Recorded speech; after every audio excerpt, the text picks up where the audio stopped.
Mystery and thrills today on pole position as the K9 vanishes.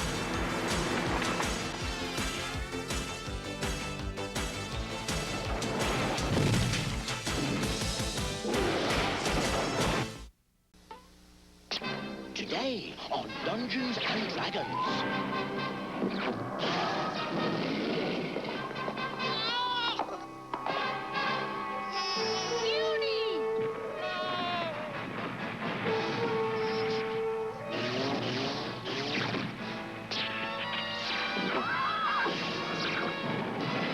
That was close. And getting closer every second.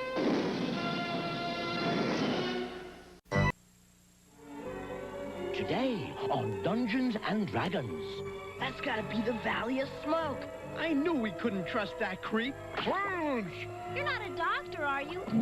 I think it's their mother. I am Queen Zin. I have chosen you. You may come no farther. Oh no, we're done for.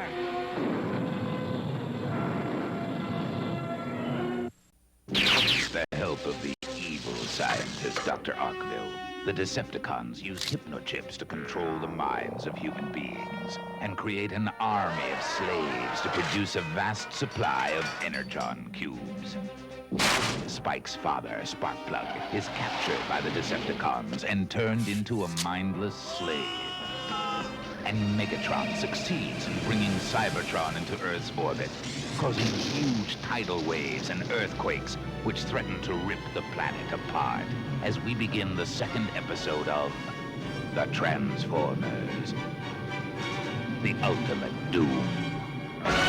Insert precious energy. The Autobots venture forth into outer space, but the evil Decepticons attack them. 4 million years later, the Autobots and Decepticons are reactivated. The Decepticons convert oil into energon cubes and leave workers and their Autobot rescuers trapped as we begin the second episode of The Transformers.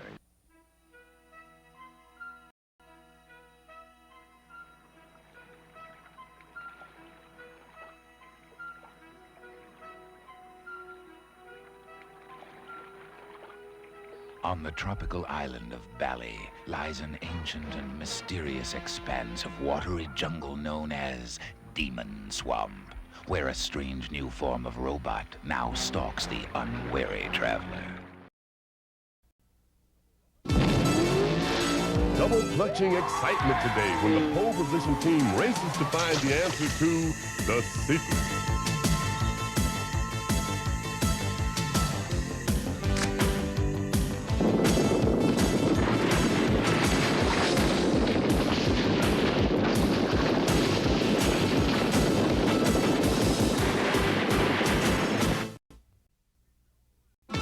Fasten your seatbelts and join the pole position team in solving the 31-cent mystery. Kuma! I'm coming for you!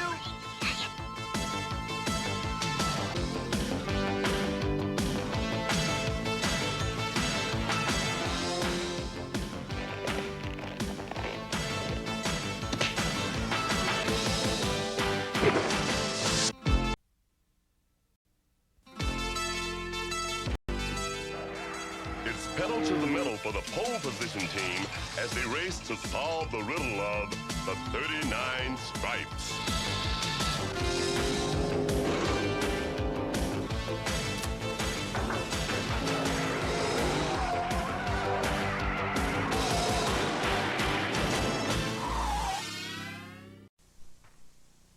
Today on Dungeons and Dragons.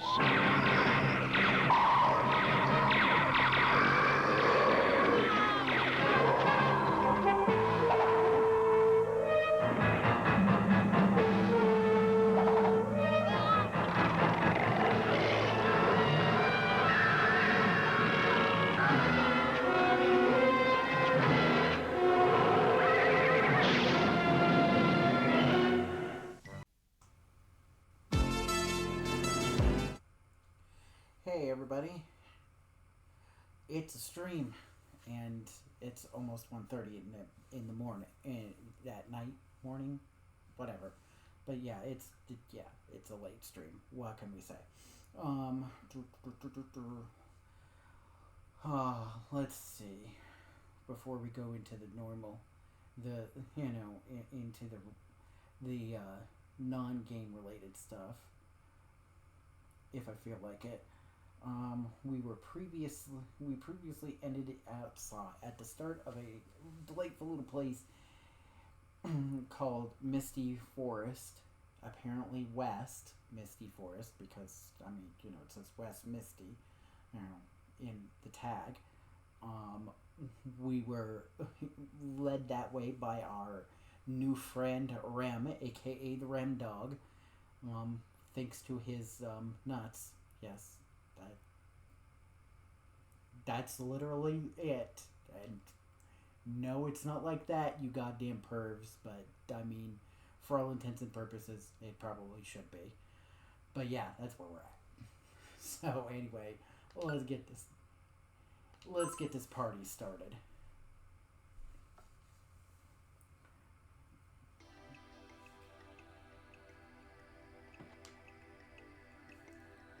So let's see. We've got our goodie. What do we got here?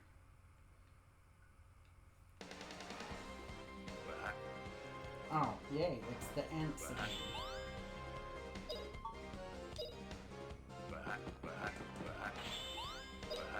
Well, we got a couple of levels in.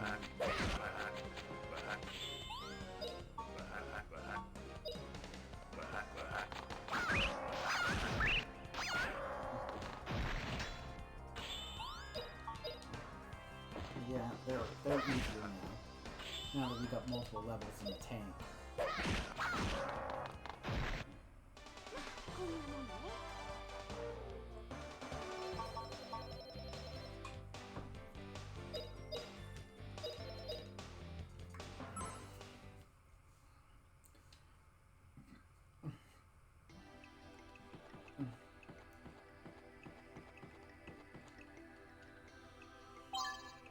So what's this? Weak weed.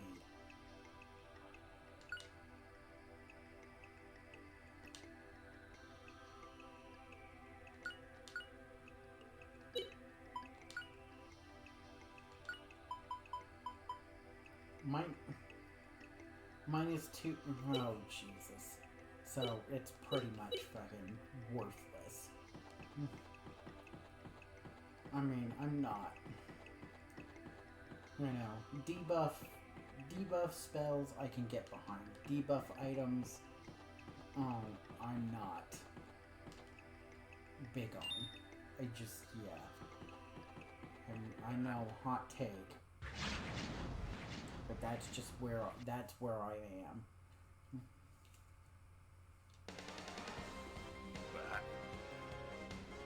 Mistguard. So oddly purple ants.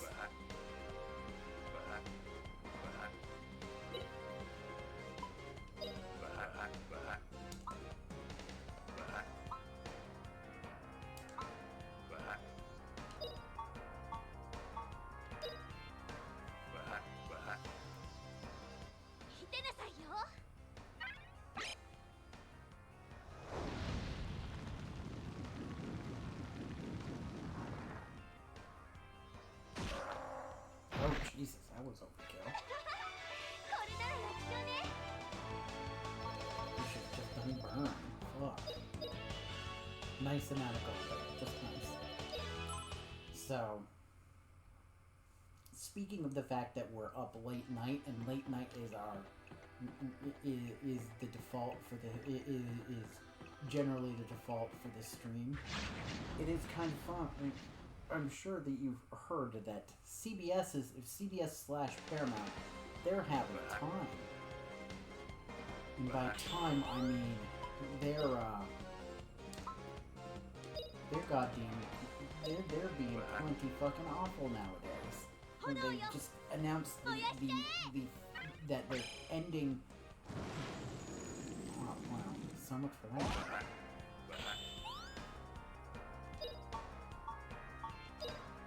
Ending the late show, having already ended, having already previously ended the Late Late Show and at midnight for financial reasons. No, they're ending. The financial reasons are we're afraid of the big president. We want to merge with Skydance, so we gotta we gotta make nice with Trump. Oh man, Feena's magic powers. Wait. Yeah, it's definitely. Well, actually, no. Part of that's because her level. I've been using her magic more than. Yeah, that does track. Justin's fire power there, but yeah, I mean, the degrees that Paramount is going to bend over backwards for their precious ass merger is just both hilarious and embarrassing.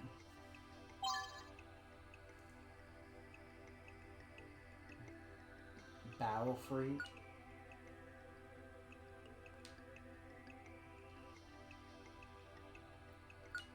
But not shocking because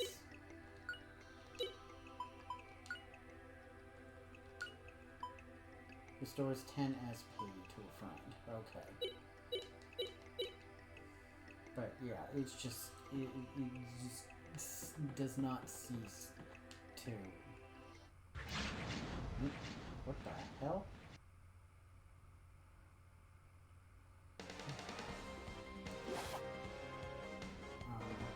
What?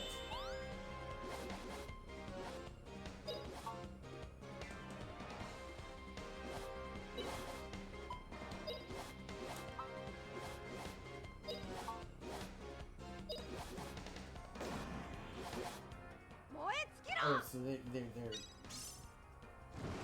they're nasties in a jar?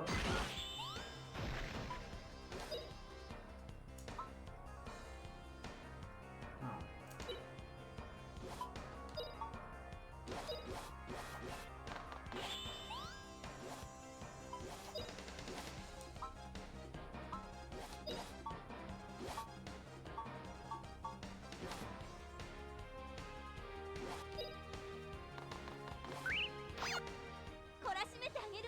But yeah, it's just so and the thing, but let me put it this way. I don't feel a bit of sympathy for Colbert because and if you follow if you're in the future or the present or whatever, you know, follow me on Blue Sky. You've already seen this thought. But one, he's rich. Two, he kind of sold out when he got the gift. I mean, because it's clear that it's fairly clear that oh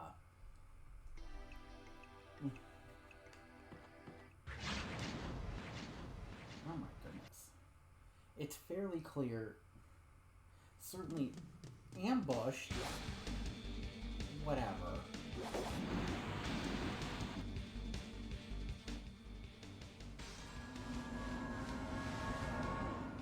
Hoist by my own patrol. But, I mean, it's fairly clear that CBS was not going to replace anybody that had bite to them.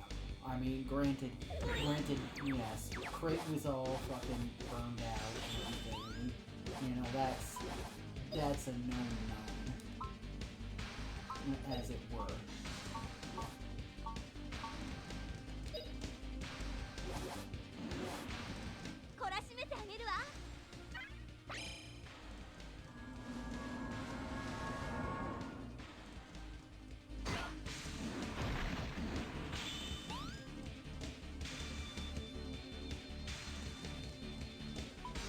But, I mean, it just...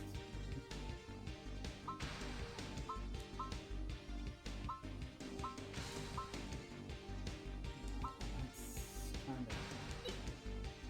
But it's just like... CBS wanted somebody that was... Oh, don't you dare. Son of a bitch.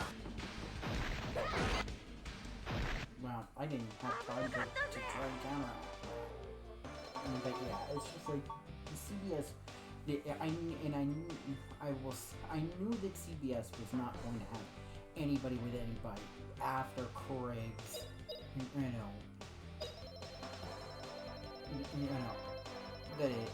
when in the post Craig era, the Late Late Show, the interim, the program became just comically awful. So I'm gonna have to use a freaking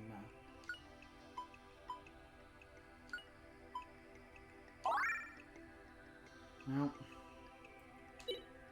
I don't want to use a resurrect potion already, but here we are. But yeah, I knew, because that's when Craig left.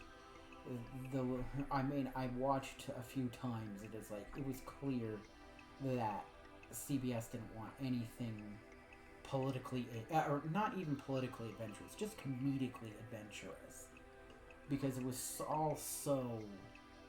Other than the two bracketing weeks that Drew Carey filled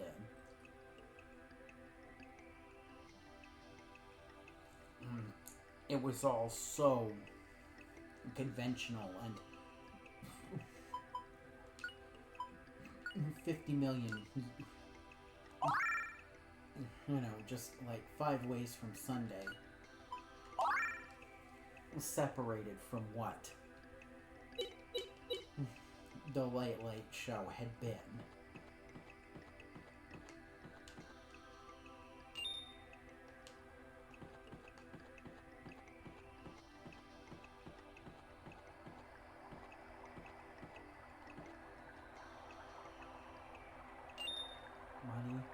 Money.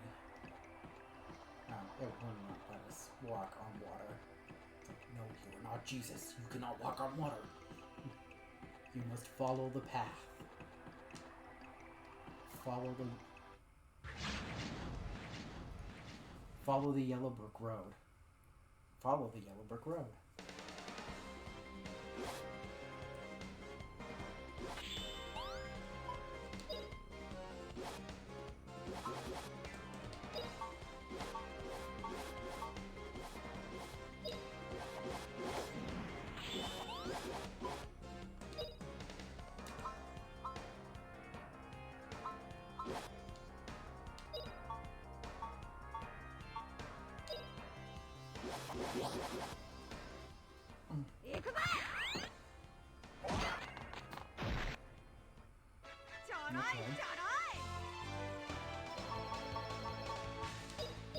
But yeah, it was just like, I knew that, and everything that's happened, it's like,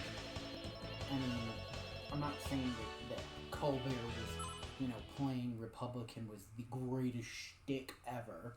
It is like, it was, it was funny. Let's not goddamn lie here, but it wasn't the greatest. Oh yeah, that's what I'm going down.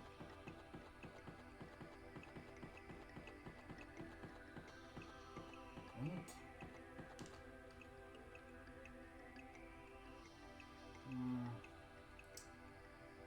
I think I've...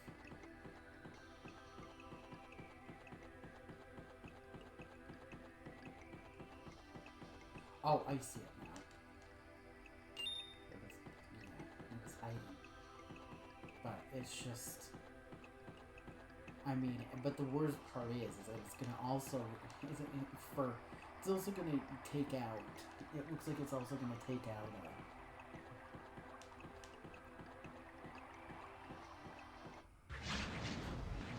Okay, so... How are we getting across? I guess I might have to press A across that end.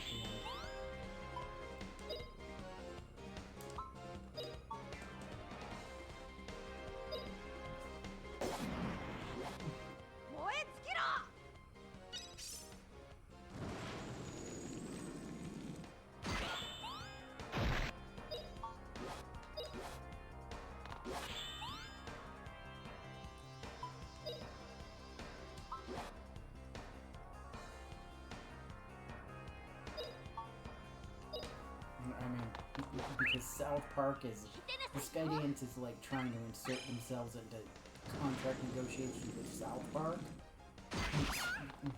and it's like we deserve to determine the money, and it's like it's not unfair. They do, probably, presuming if they are going to own the company, but the thing of it is that they can't be in the driver's seat.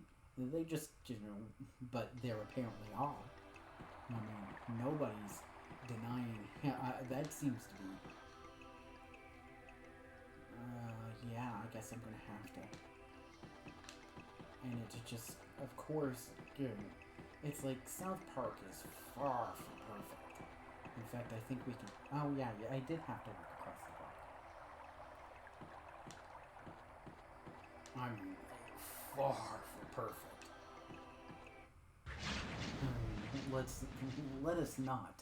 Let us not pretend.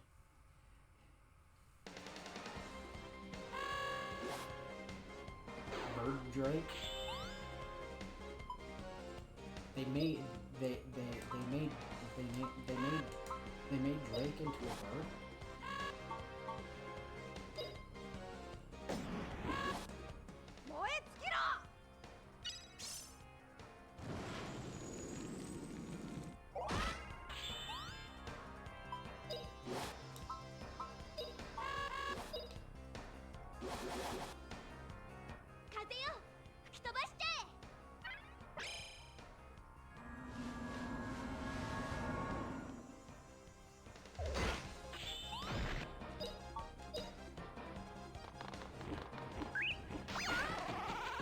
But, I mean, because,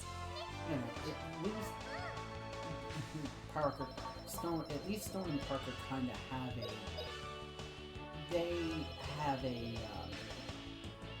they at least have some sense of self-awareness that, yeah, a lot of the dumb shit that we've done is dumb.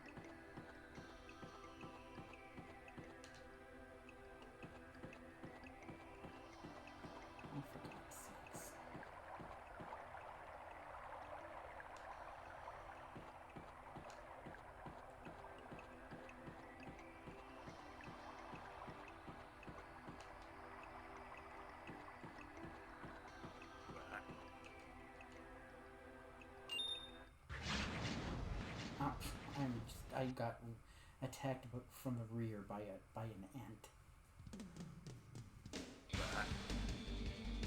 Three of them.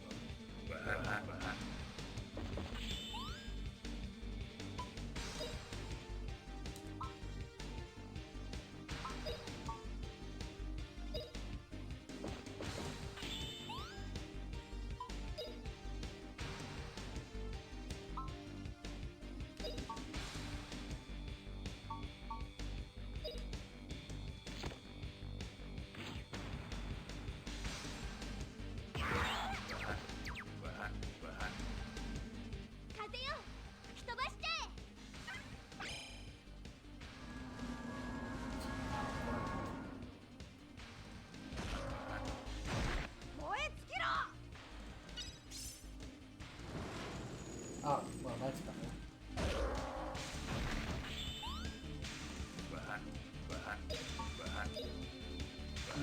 So it's like... I mean, is it just... I mean, but it shows you that everything is bad. And, I mean, I have more sympathy for Parker and Stone because they have, there's been growth. Oh, shit.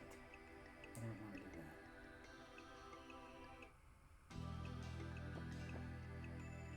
Yeah, first, because, I overshot my... Yeah, because I missed some good of this. A couple. But, yeah, it's just so...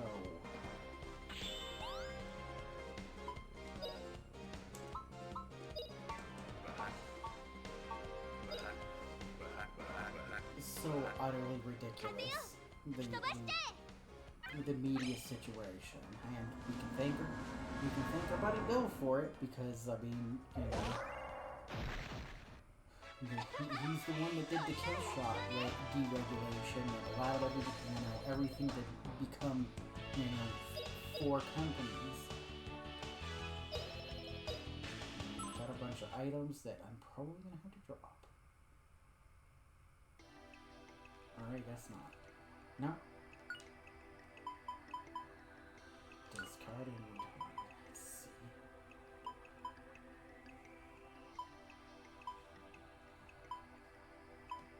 Yeah, we're gonna discard that.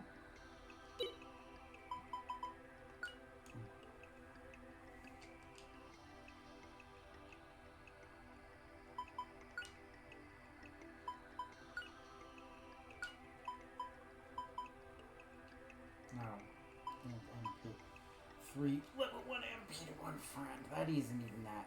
The Chal is not even that good. If we're going to be perfectly honest. But yeah, it's just...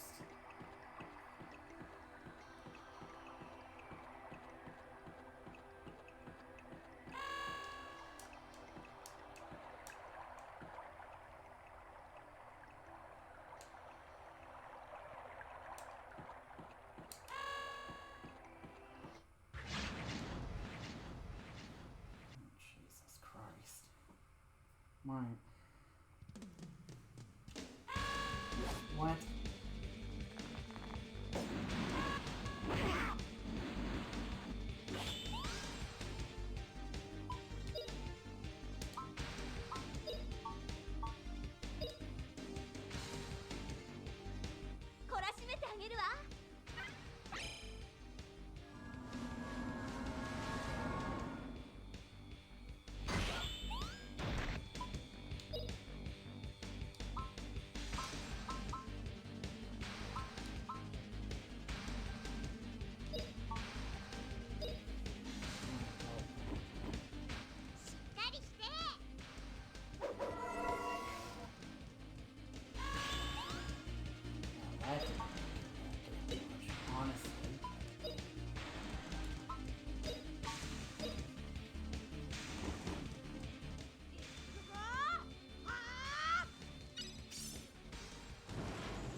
Okay, so...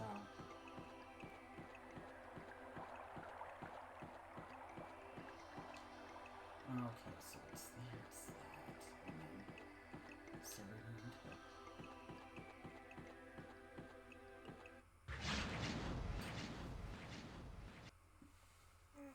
Well, I guess it's probably for the best. Get some experience.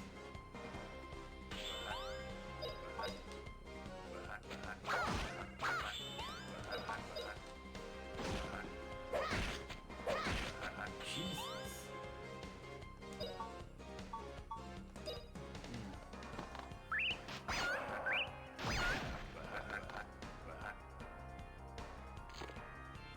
Random nut. God, this this game's really gotten, not obsessed.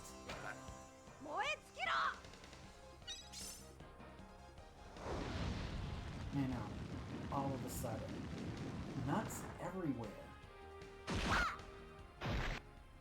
I don't even fully understand it. I mean, like, really, what's with all the nut stuff? I mean, we can make all. I mean, there's a point at which the pervy jokes run out. Is what I'm saying.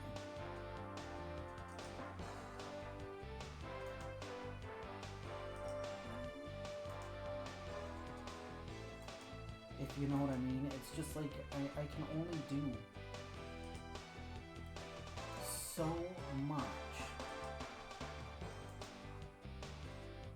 I don't know. I can only do so much pervious. You know, on my as a general rule. And this game is like, and it's like, I don't, it came out of left field. I mean, normally when you get a game that has a pervy heart, you know it's coming. You just know. You know when you got the fucking perv.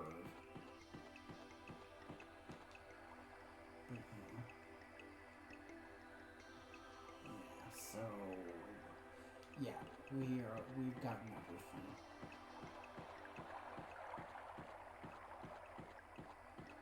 Mind you, of course, the money situation, it's almost entirely money. Money is something we have way too much of, I would argue. So anyway, let's deal with the village. I've already told everybody here about you. Oh shit. Village chief says he would like to meet you. He says he wants to thank you. I'll be waiting at my house, so go on and see the village chief. Oh, okay? See you later.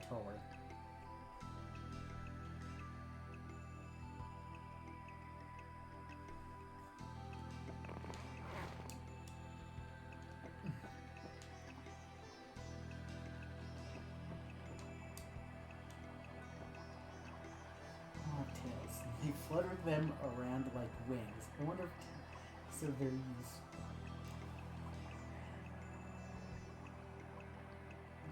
Oh, that was a question from Dustin. Okay. Not chill in early age. It's like nothing to compare it to. Wait, is it inconvenient to you to not have a tail?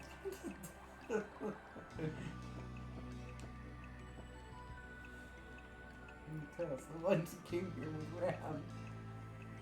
I'm so envious. I wish I could go outside the village and go see all sorts of stuff. Maybe I should just do it like Rem did. Even though the girl was saying we're not supposed to. Yeah, be a rebel. Anarchy. Well, okay, that's not anarchy. That's not true anarchy. Come on, Gary. You know better than that. As far as I know, you're the first outsiders to visit this village. Since this village is shrouded in mist, by the god of light as protection, the fact that you're here must mean that the god of light accepts you. Yep, that's me, all sweetness and light. It's the weird lucky creatures without any horns for tigers. Oh god. Here goes Justin. Here goes Justin.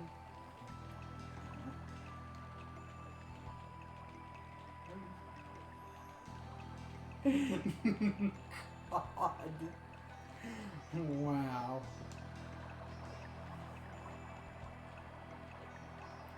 But there's nothing like this in your village. Wait, Mark doesn't even. Oh no.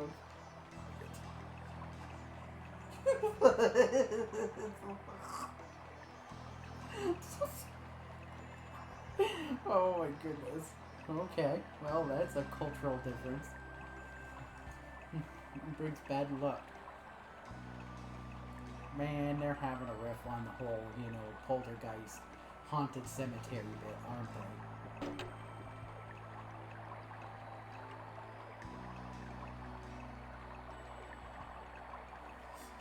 Looking creatures.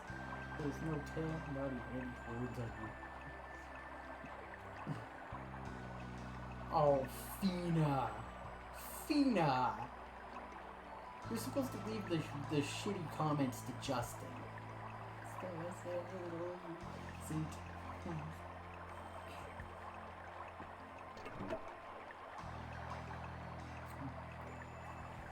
The god of light, this time we'll be sure to have good hunting. Catch a nice plump rabbit. We'll have a feast. You eat rabbits?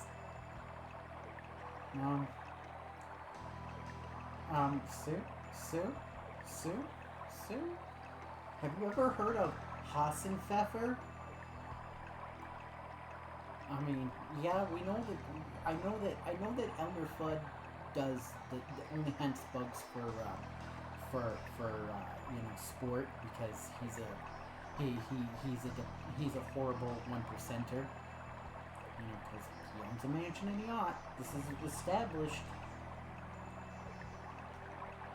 He is a rich businessman. And Bugs and Daffy are just his playthings. But I mean, like humans eat rabbits. Okay, this is my point. And I would go back to the plants grow from that earth, and rabbits eat those plants to live. The circle of life. Sue's learning about the circle of life, and I don't think she likes it. We were gone for several days. We were so good. Thank you. You're fond of running, aren't you? No way.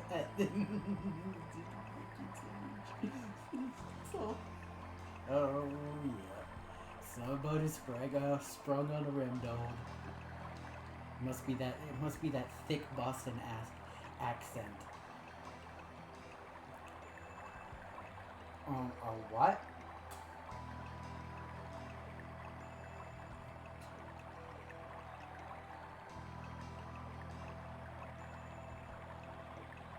Just because you don't want to eat it. You know what? Before we continue this, I'm gonna take the first break of the stream. So, yeah, I'm gonna take a break. We're gonna run ads, all that normal stuffs. And then we're gonna get back to talking to just about everyone here. Because obviously we gotta talk to the chief.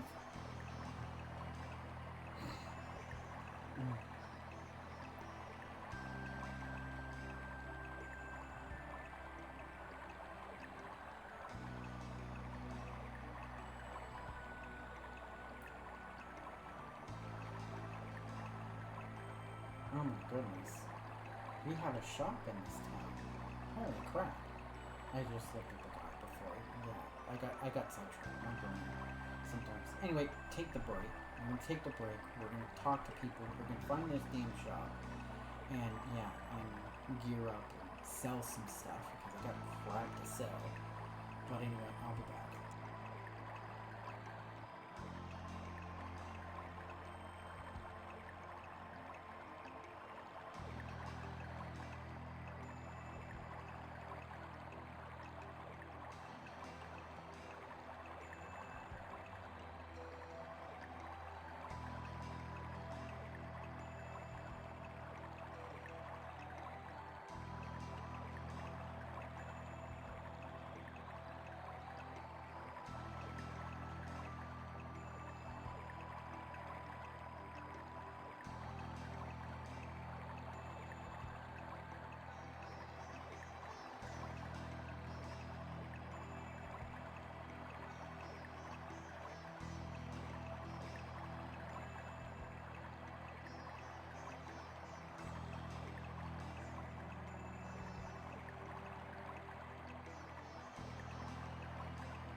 Alright, I'm back. I had to pause to refresh my body and everything, so let's see. Before we go across the bridge,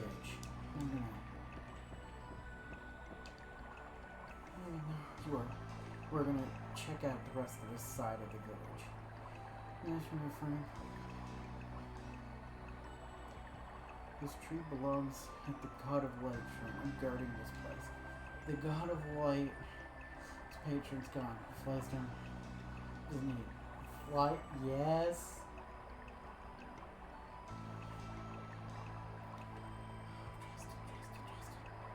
Justin.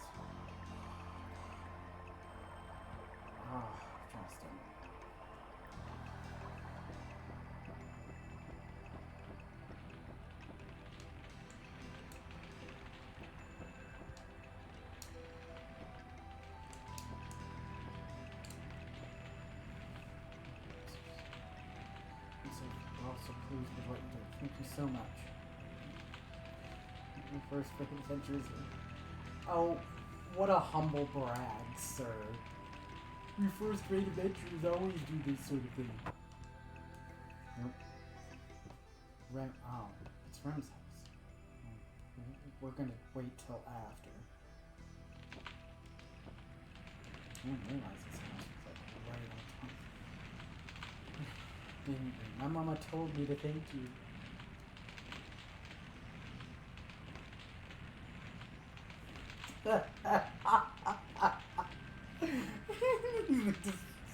No, Puffy.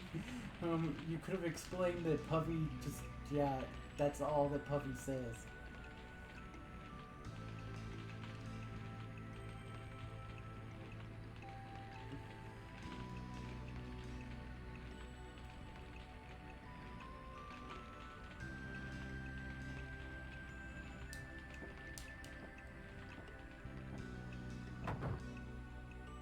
Houses.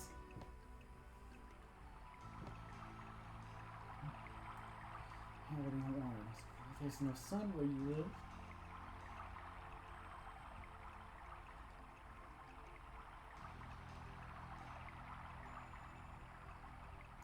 Warm light. You didn't know that? Oh, wow. So...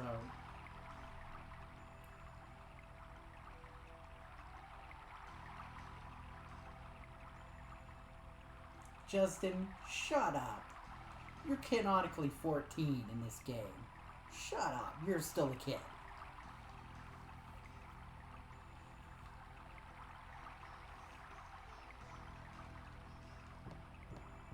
God. We're adults. We're adventurers. I'm kind of gonna speed run.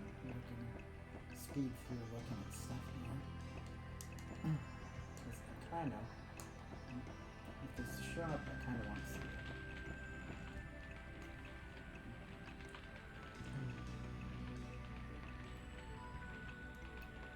Let's look in search of it. Adventure?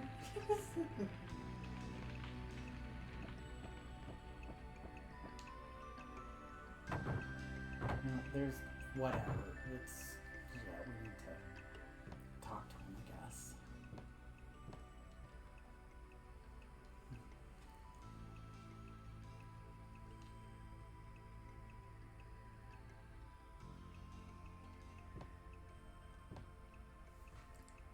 I am the Ram, on behalf of the village, I would like to thank you. However, I must ask you to stay only a short while in this village, because you stink. Come on. After all, we're peace-loving... Oh, no. It's because you're... Yes. The weapons and... Yes. Fair. Dudes heard about white people. Fair. Very fair. Dude is aware of the reputation of white people. We cannot argue this. You want us? Yes. Do you understand the whatever? Did the nut work? But this is hard to say. It's just... You stink. Come on. Come on, it's B.O., isn't it? Justin stinks. Maybe either. It's just that to stay here, you must receive the blessing of the... Oh.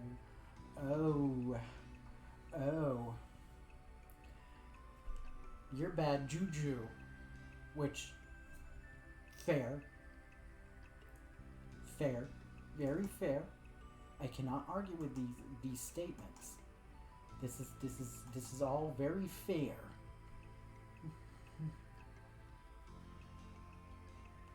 Oh boy. I will tell you, the god of light who protects us lives at the top of a mountain behind this village. That must be where the part of the village on the other side of that bridge leads to. And bring back the bottle of wine that is in front of the statue. That is how outsiders can come to be regarded as members of this village. Now, don't drink it, right? I'm presuming don't drink it. Is that I wish not to disturb the peace in this village. Rescued the Remdawg, so I have no choice.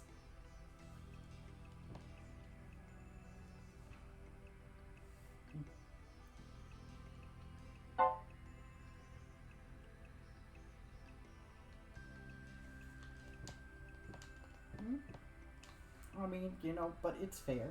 It's fair. I mean, we are white people. I mean, that's all you need.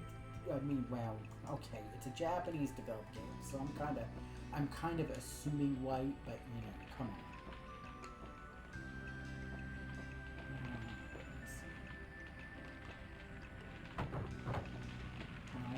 House.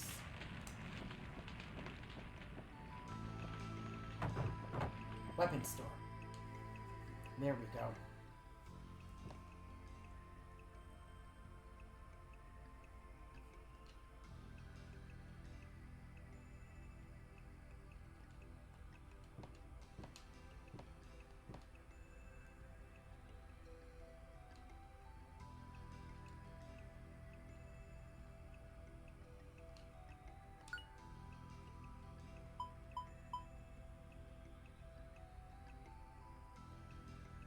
I mean, I probably should keep it, but, you know, we're at the point where... Honestly, the herbs are starting to...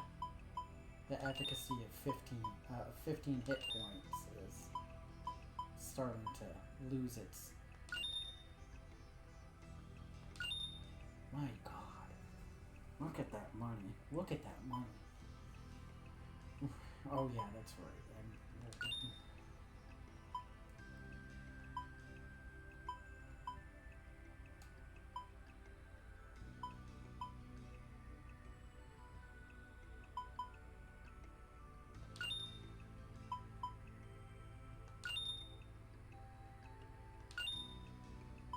Because Charla is not, especially since it's like, you know, we have these things that can restore a ton of.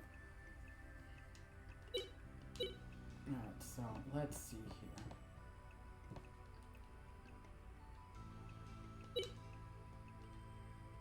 Because what do they have different? Reduces SP, removes, unblocks magic on friend, resurrect potions. I might buy a couple of those. 100 HP lightning range attack, which is, you know, not too bad.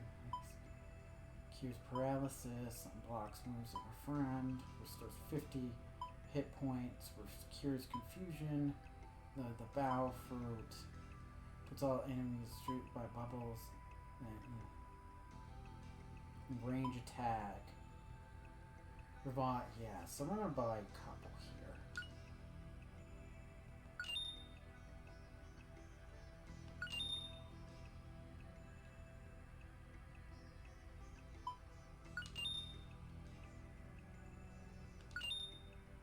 He says he buys like freaking, you know.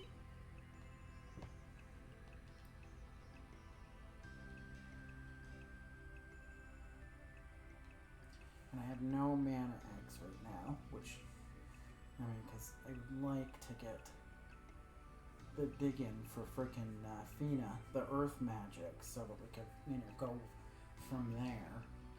And then, but we haven't had any mana eggs last. So let's see here. So we're gonna buy 3 of those.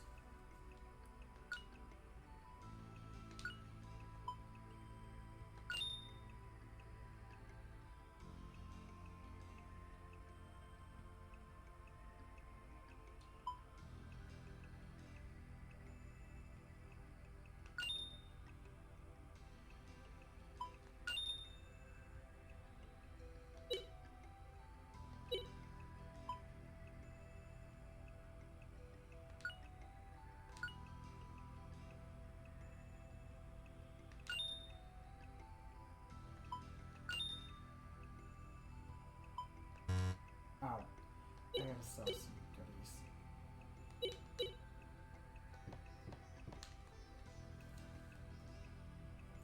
So yeah, so we're getting some new goodies.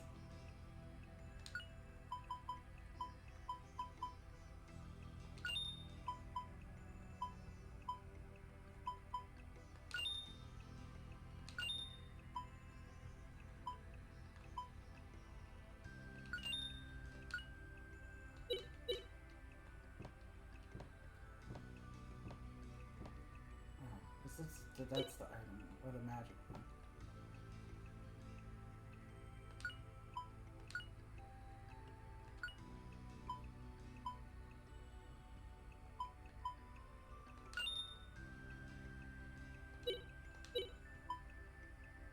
Oh man. Made of fur.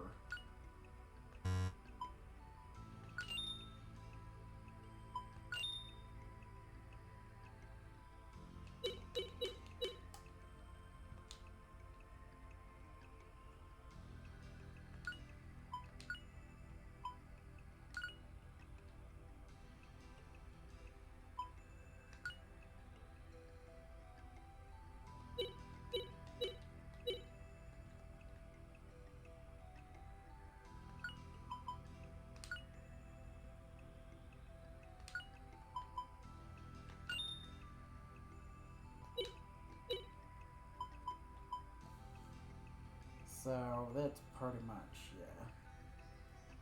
That's pretty much not anything here. So let's sell the excess armor before we go weaponing.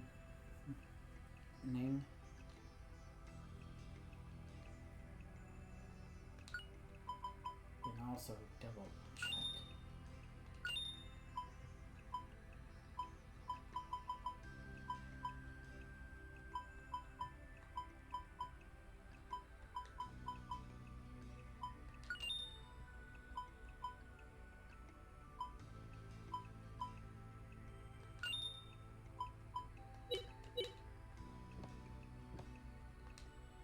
So what is everybody's...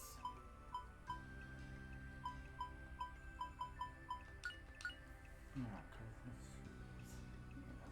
sword is the least of friggin', yeah, I mean, obviously a mace is, like, ridiculous, but if sword is the best option, it'd be nice, because Sue is pretty well balanced, and, well, yeah, we need, at some point, Feena needs to get her hands on a goddamn whip, because her whip levels are starting to...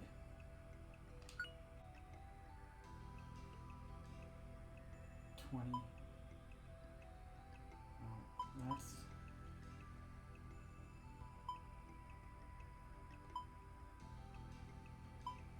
So, yeah, so freaking wood axe, the staff, and a knife, so...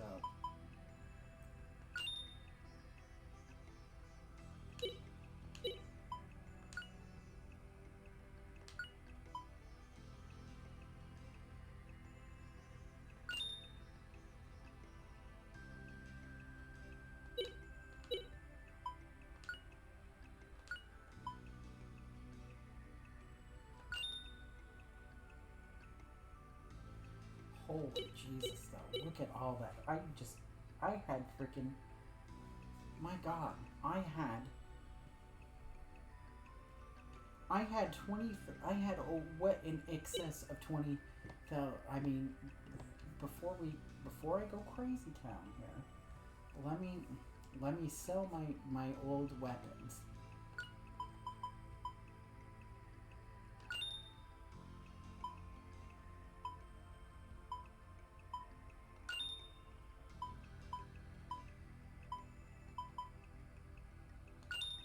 Yeah, I had over $20,000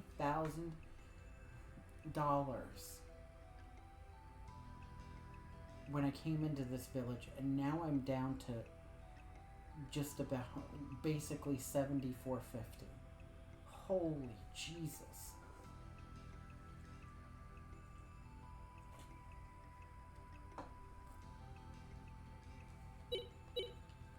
Weapons is gonna be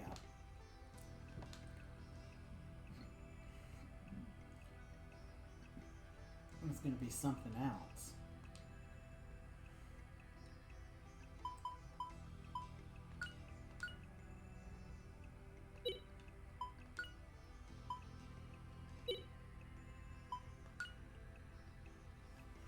Mind you, I have like fucking so many items on hand for these guys. Just like, look at all that shit. So where was...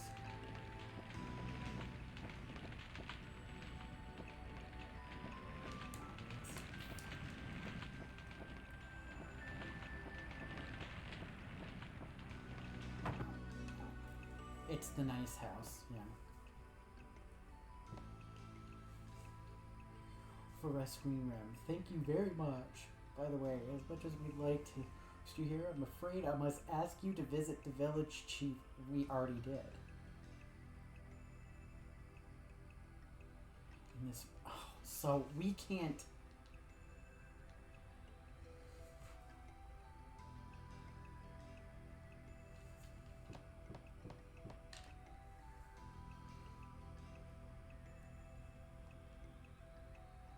Of course. Remdawg's are just like, yes, mother.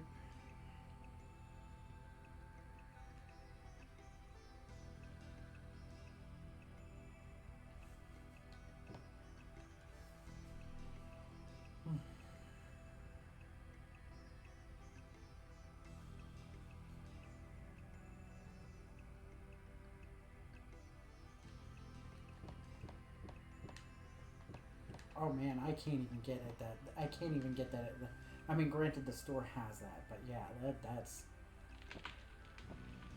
Let me see if the goddamn village chief's gonna be fine with it. Oh.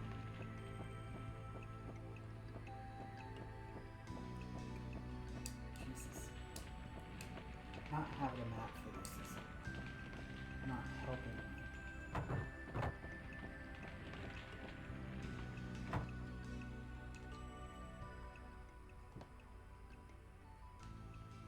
We could have talked to that person, but I didn't feel like it.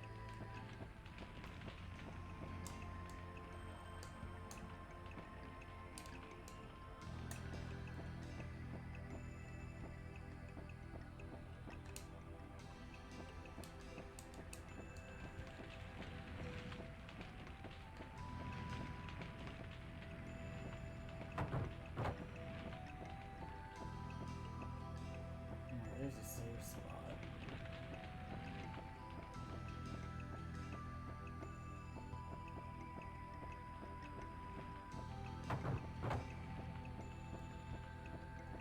Oh yeah, that's right. I have to go across the fucking...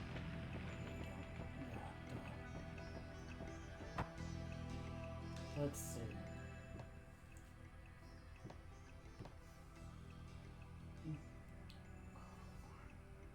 Oh yeah, I guess I can't, yeah. Yeah, so you have to, yeah, we get to sleep outside. Wow. Delightful.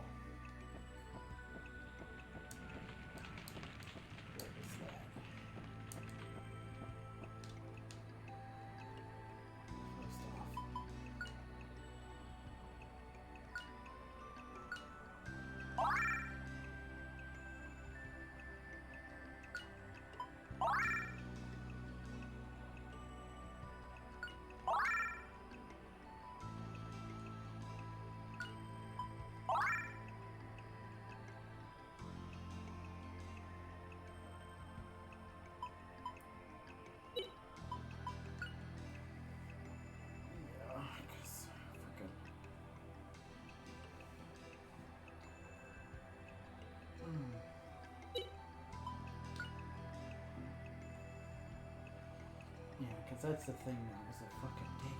I mean, I might need to abuse that digging a bit here, because it is lagging far behind. It doesn't hurt that a defense spell is.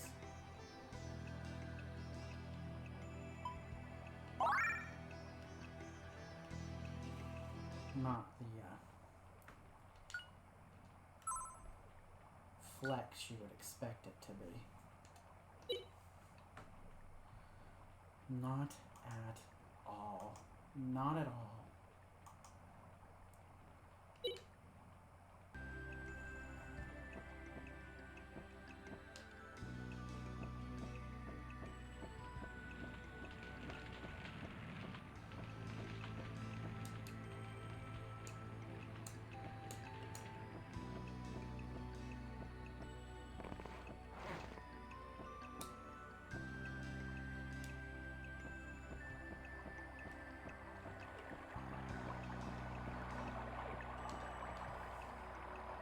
Nope, no.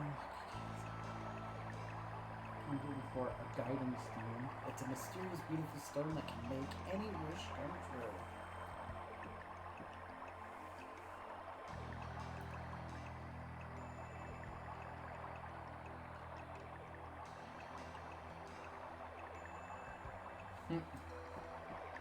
Okay.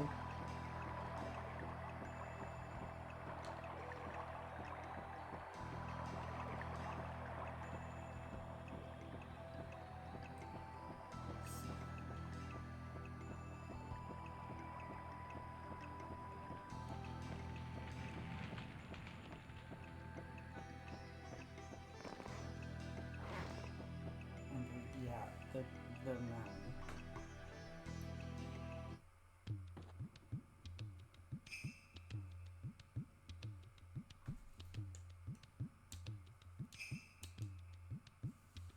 So let's see here.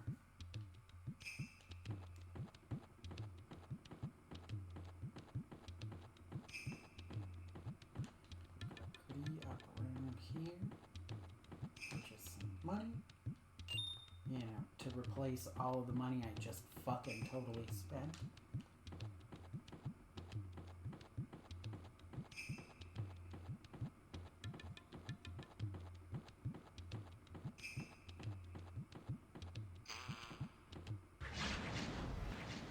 You better not say I'm ambushed. And we have metal beetles. Oh. Okay, so we got beetles that are metalheads. Okay, whatever.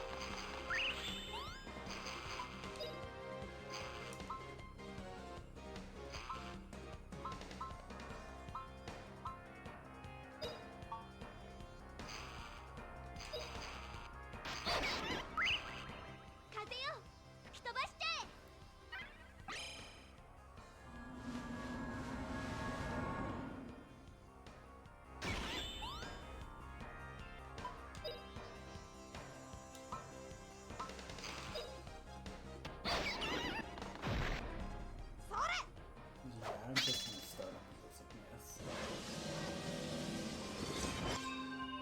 to try and raise its level. Hopefully learn something.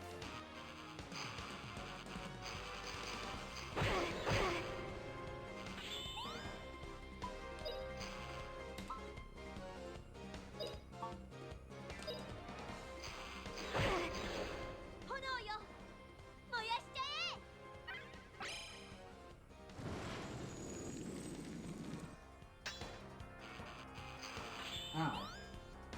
Now that was, useless.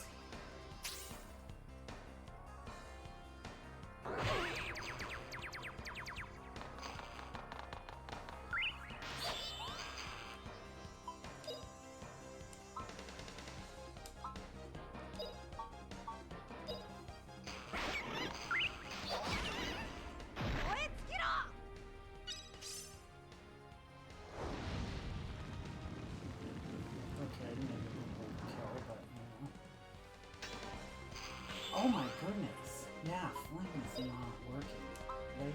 resistant to the flame.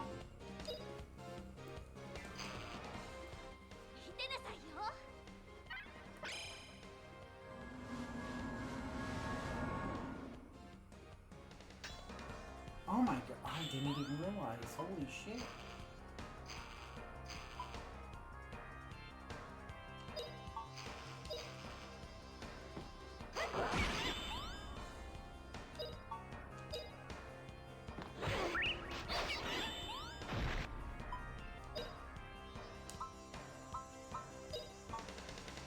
I guess we could... Are they resistant to ice?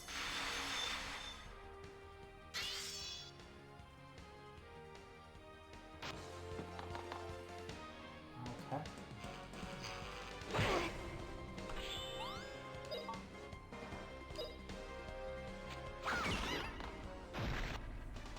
Jesus.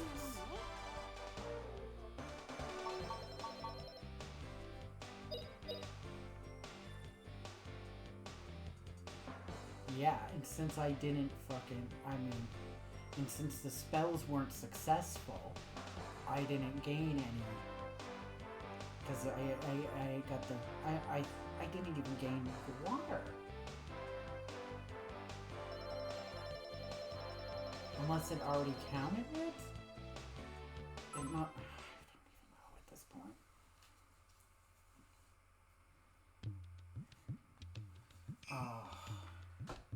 But I do need to take another slight break here. I'll be back in a moment. I gotta use the restroom. I gotta go pee-pee. So I'll be back shortly.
Okay, I'm back. Bathroom is taken care of.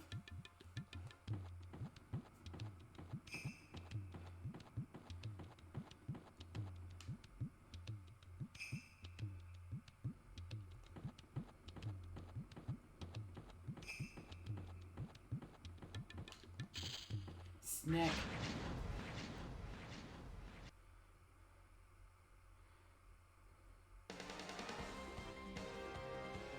Pit Viper. That doesn't look like a giant drill.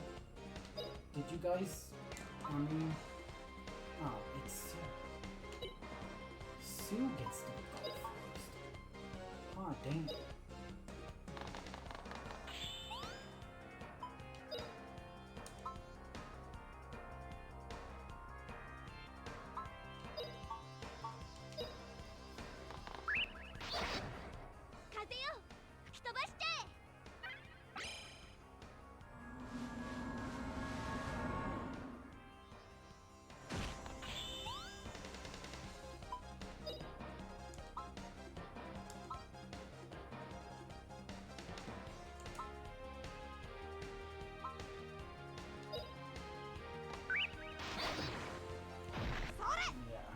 I'm just trying to abuse that shit.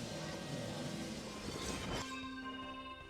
To try and get... Because if I could get an attack... I'm certain there's an attack spell. I mean, come on, it's Earth.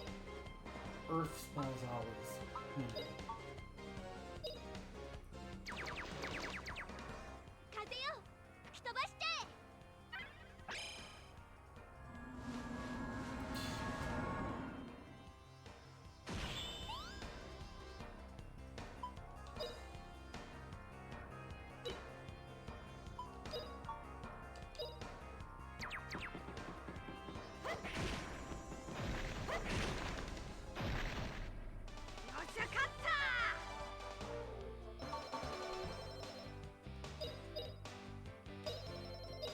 I don't know how... I was thinking 4, but I realized I am a dummy, and it is Friday, so baseball is back today.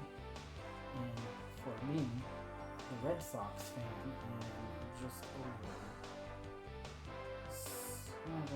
I'm just about... Yeah, just about half...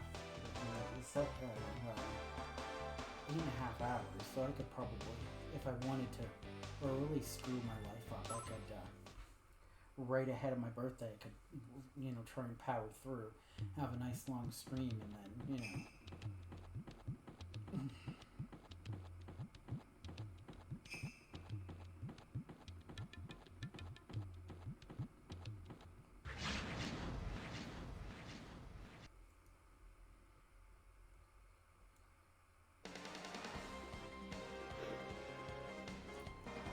Range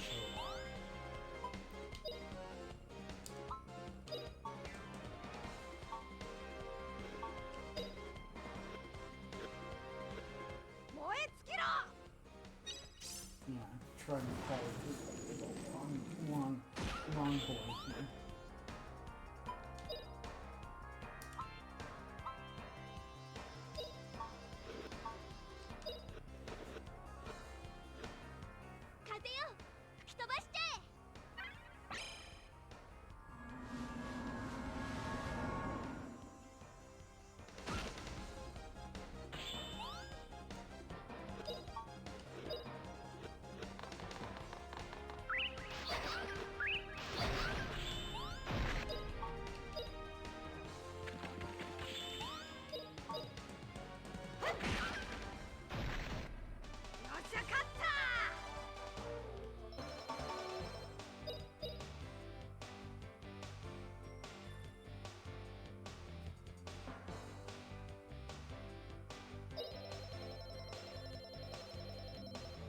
Seems about to get another level.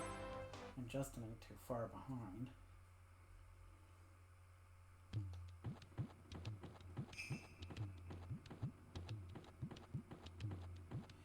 Many.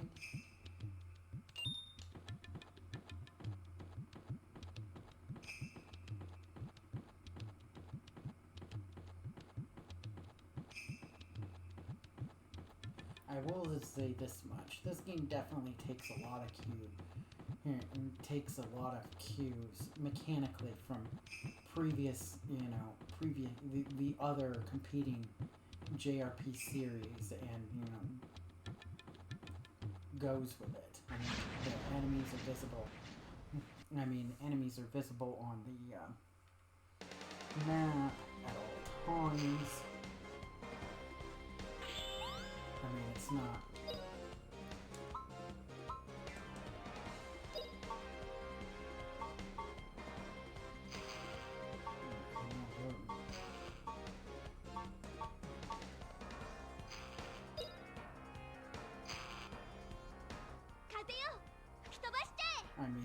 Of course, the magic leveling system is straight out of Final Fantasy II for the Famicom, and I say that in a good way.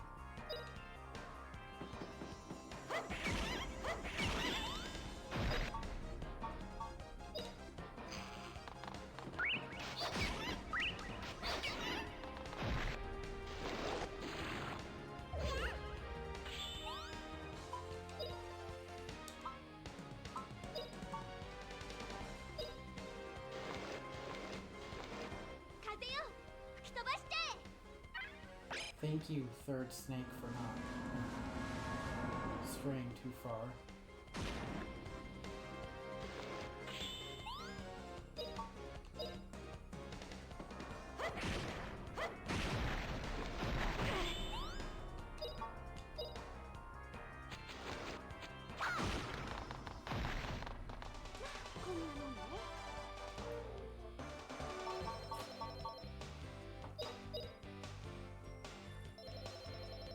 And also the weapon skills come from that too. So it took it, but it still levels traditionally, so it's not like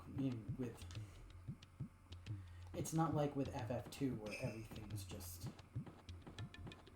completely fucking wonky.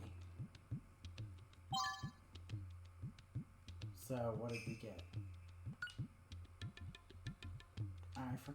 I already forgot what that was. Unblock. Yeah, that's gonna fucking... I'm gonna sell, or freaking... If push comes to shove.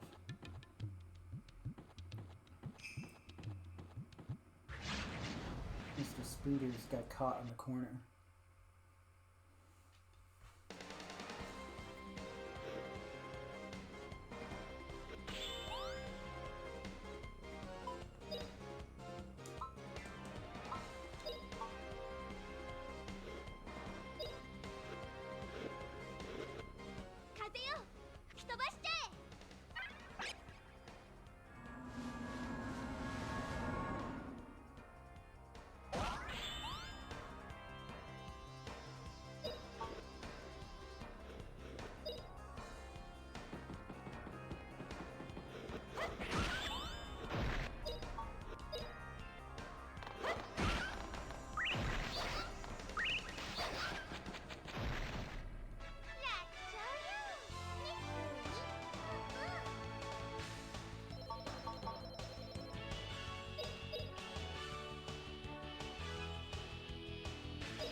Wrong button. Again. So, yeah, so there's that. That's number 8. But... Oh, no. Scratch that. Let's see. Everything making sense now.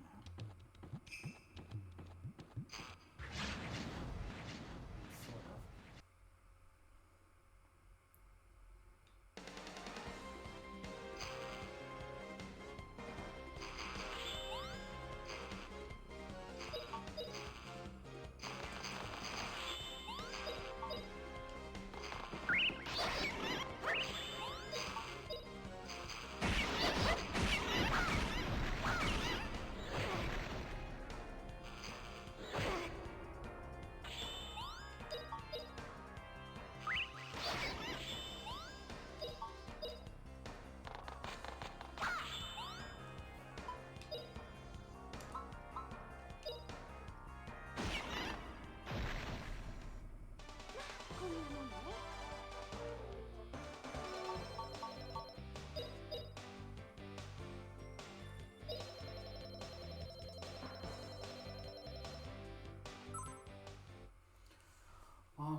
course, I mean, and of course you have at what at the time was a fairly novel concept of the run button.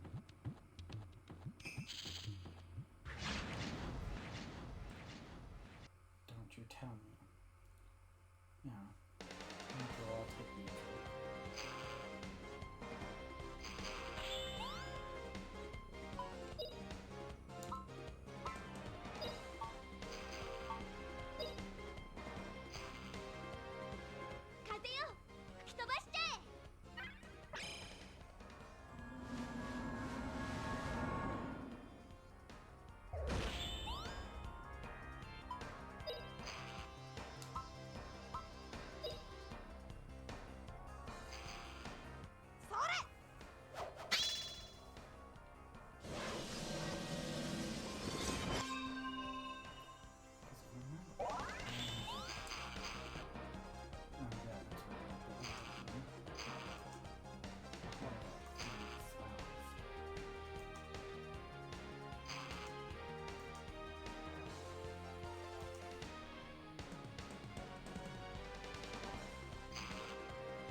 Or 3, yeah. 3 is the first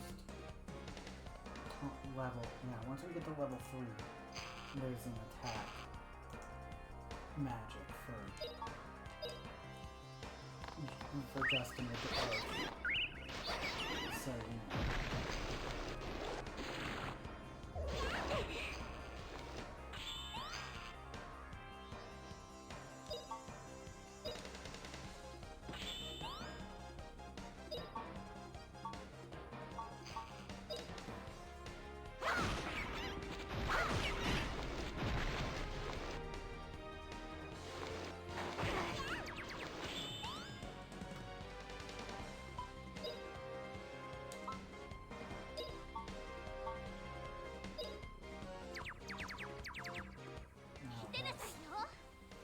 That makes you far away.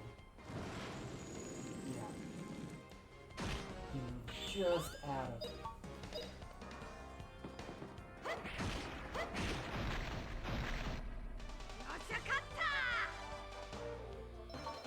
Oh well. Such is life, I guess. But yeah, I am kind of debating how long I'm going to do this stream since, yeah, baseball is soon in my future. And I do kind of,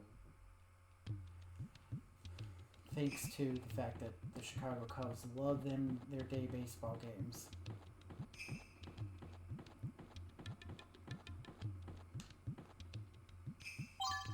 So, what did we get here?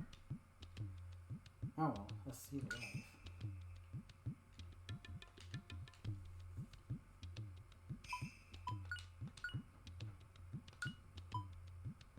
Oh, plus 3 max HP. So, who are we going to give that to? Well, again, I'm not going to... I'm going to give it to Feena. I'm again, since I'm kind of shying away from it, since I get the impression that Sue is isn't, you know, a permanent, whereas Feena is. You know, so it's kind of like, I don't want to waste, you know, I don't want to give it to somebody that's, you know, all these goodies to somebody that's not going to, you know, have a, you know what I mean, the not be, you know, through the entire game. And just lose those 3 hit points, you know, to the ages.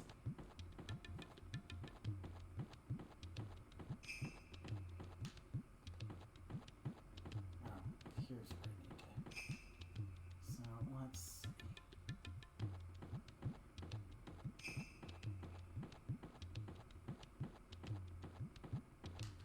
Money...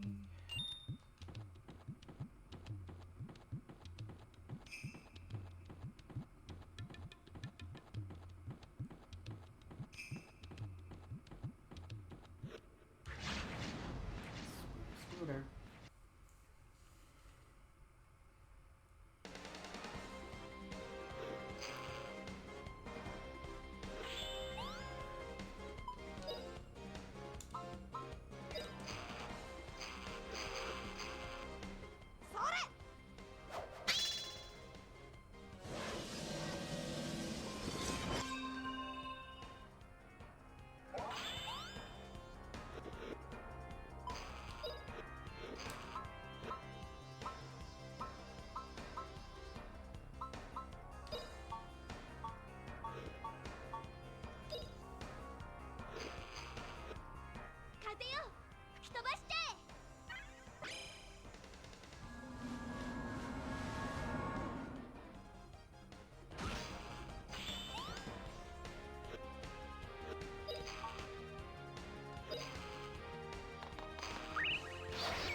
Justin with his level up.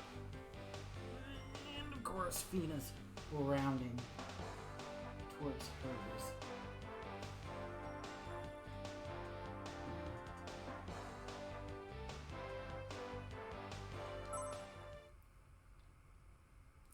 Another thing to Justin is that I want to get his level up so that he has more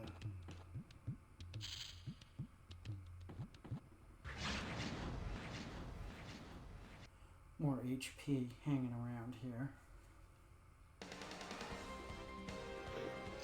Or MP, I should say. He's got plenty of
you don't need any gooey fluid.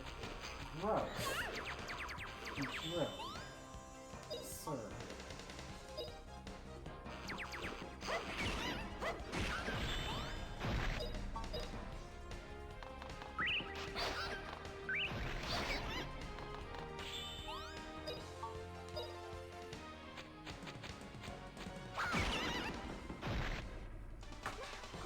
I mean, like, seriously. That's weird. That's just weird. Gooey fluid. I mean, come on, man. It's bad enough we're assaulted with nuts every turn at this juncture in the game, but now you're gonna get us with your gooey fluid. Come on, bro.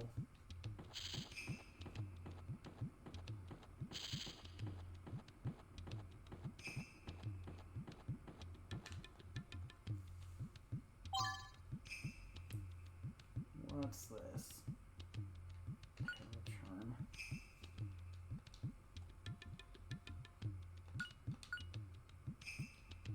Oh, he can't use the SP stuff. So, oh, that's great.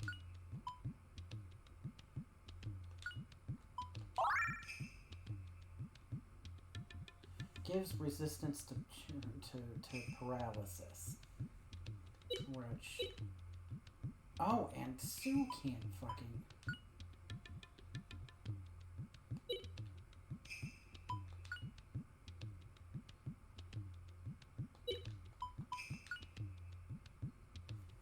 I see.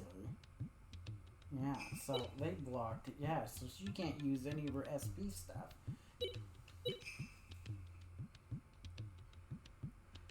That's gonna be the case for a hot minute, I guess. Now, until we get to a point to where we can have a recovery spot.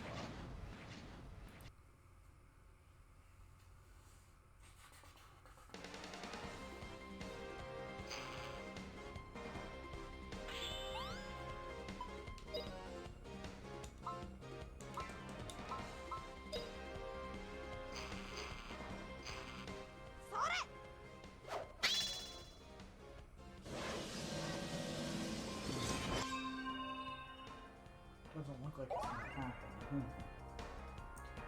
Oh, yep, we just hit the fucking next level. Yeah, that's what I've been trying to do. Now we have an attack. Oh, she's... yeah, I've kind of burned through all of Feena's magic attacks.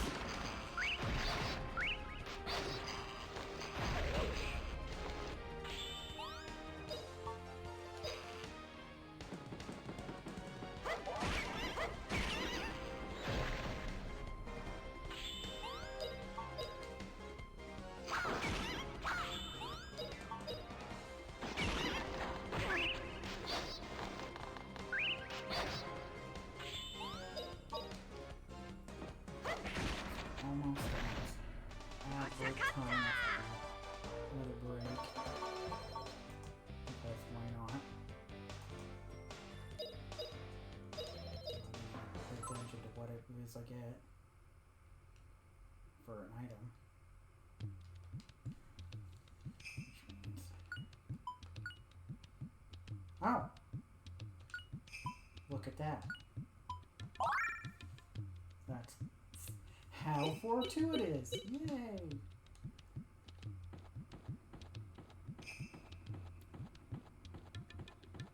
Oh, goodness gracious.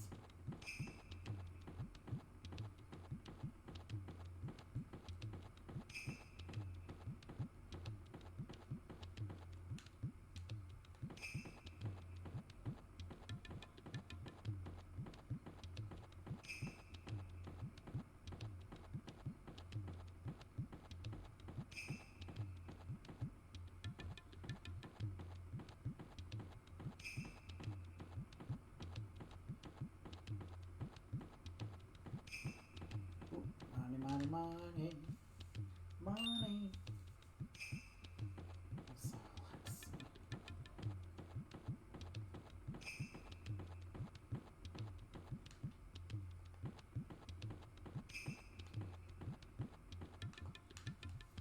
We're at the peak.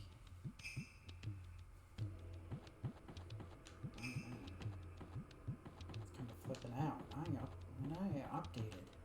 Ooh. Item. What is the item? A resurrect potion. Yeah.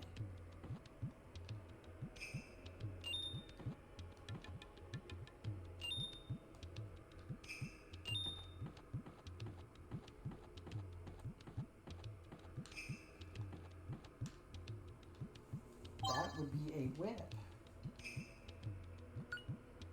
That is a whip. Whip it good. Now we can equip whips, so let's see. Good on Nebula's. Well, it's the same thing, but again, as we determined, her, yeah, yeah, she needs a good whip. I mean, because look at that. Feena's definitely hurt. And we're going to be doing physical attacks pretty much the entire fucking way. Oh, look at that. Sneaky. Sneaky.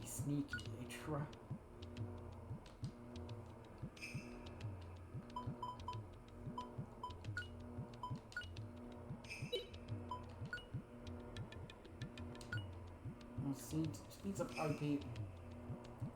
Oh yeah, those stupid things.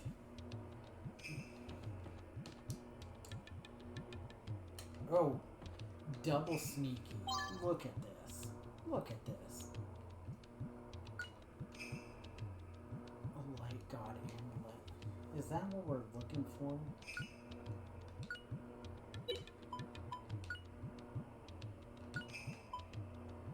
+1 all magic resistance.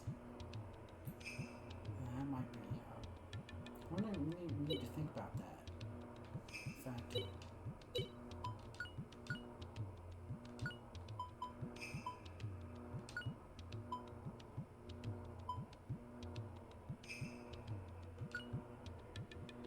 because that includes wind resistance. So yeah.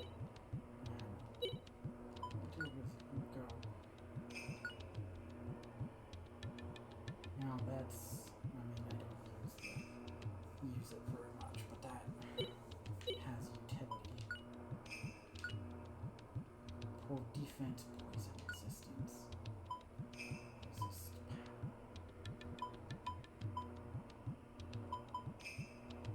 Yeah, we'll stick with what she has. But yeah, that's sneaky. Especially for an item that's, I would say, it's plenty good.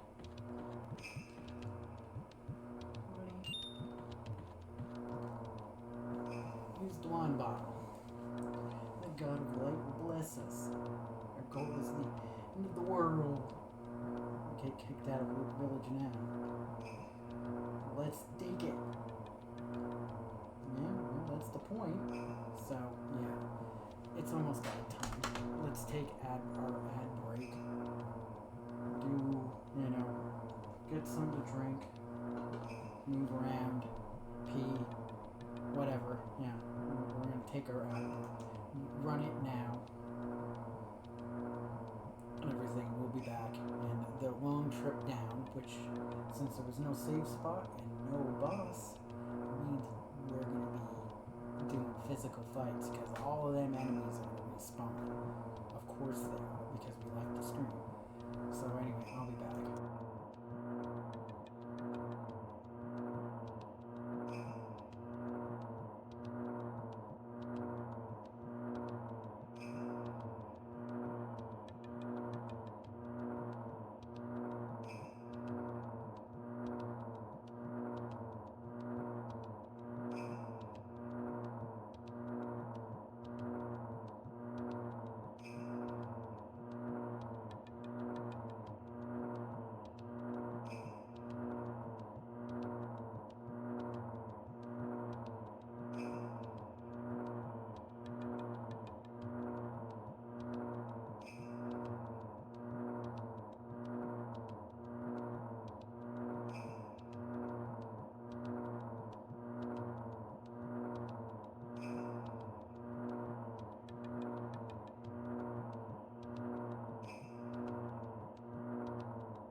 Alright, I am back.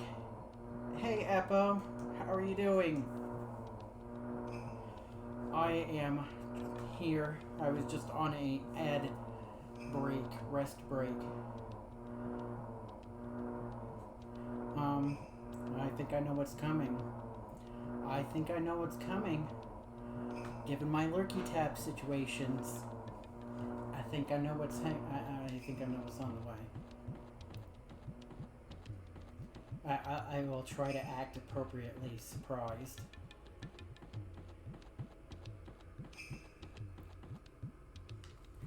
But I think I know what's coming.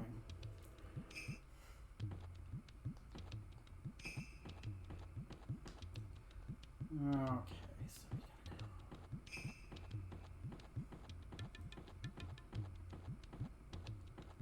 Oh, yeah, that's right. That was where the money was. Wait, have all the enemies, like, vamoosed? As the goddess, or god, or whatever, already, yeah, we've already been blessed. There are no enemies. The mountain doesn't hate us anymore.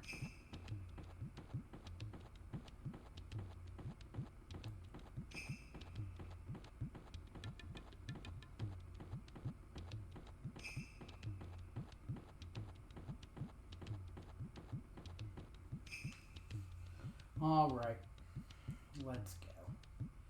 Let us go. We will do the healy save thing.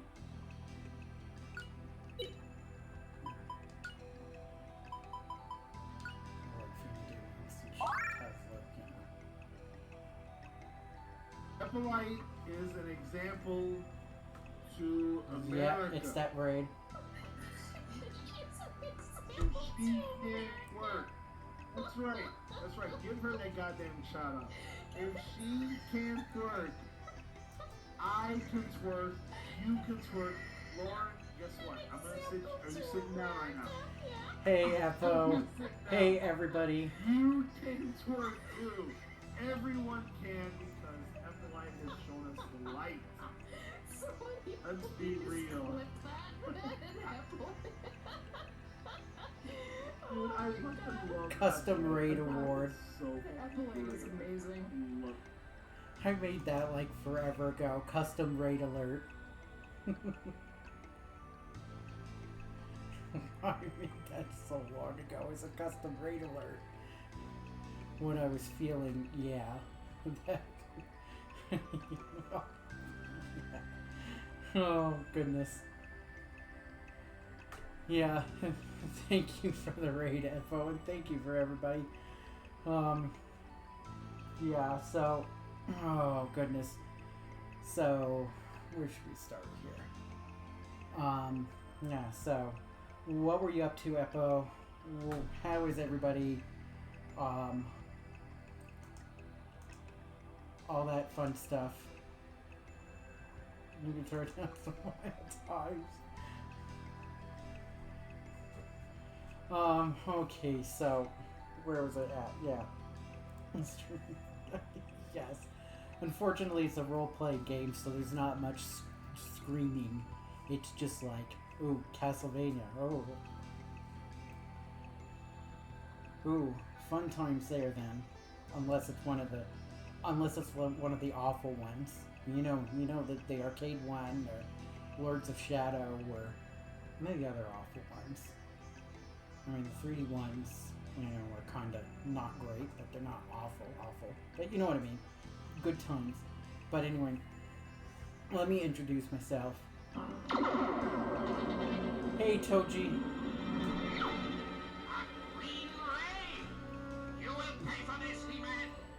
Ooh, one of the DS ones, so one of the good ones for sure. So, anyway, for anybody that is here, that is new, that has never been here, my name is Garrett. What I do, I play a lot of games that I've never played before. I have an immense backlog. If you're on the Twitch website, there's a little linky to it. It's a Google Doc. It is scary large. It is a very large list of games that I have not played. In the current example, we are playing Grandia for the Saturn. We are pretty far into the first of 2 discs in this game. Maybe a little over half over there.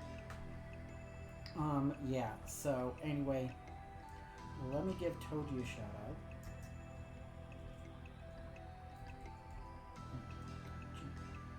Oh my goodness. Guys, if you've been hanging around and you're not familiar with either Eppo or Toji, please follow them. They are super awesome. Although this is Eppo's first stream in a while because she's been busy with her stand-up career. So she's been real life has been preventing her from doing the Twitch thing. So yeah, but anyway, yeah, but it's good to see that you're back streaming for sure, Eppo. And thank you for thinking of me. Oh my goodness, excuse me, I'm sorry. Too much soda too late, apparently. But yeah. But anyway, so yeah, we're having a good old time with this. We just got some wine from the mountain, so that so the people of this village will accept us. Which, I mean, because we'll be like blessed by the gods or whatever. That's the in-game story of it. So yeah. So let's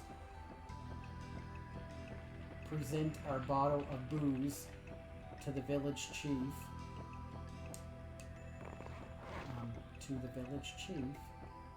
If I can get my bearings right. There it is.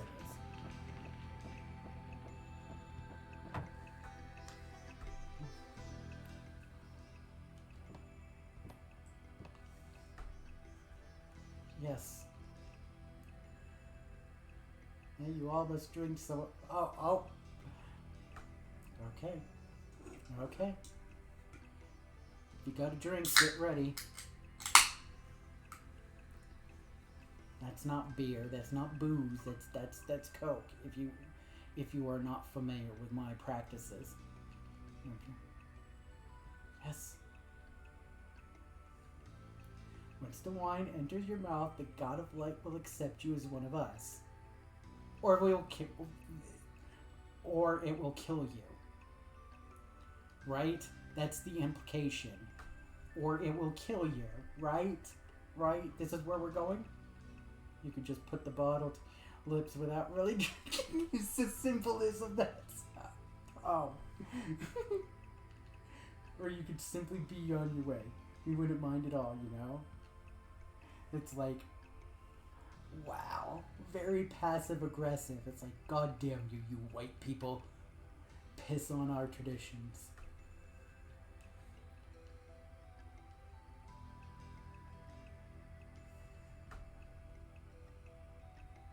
This, I, however, will drink.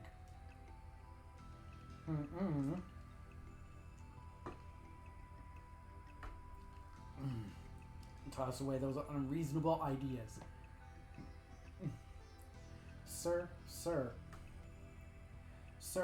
this is a 2-disc game. I don't think just, no.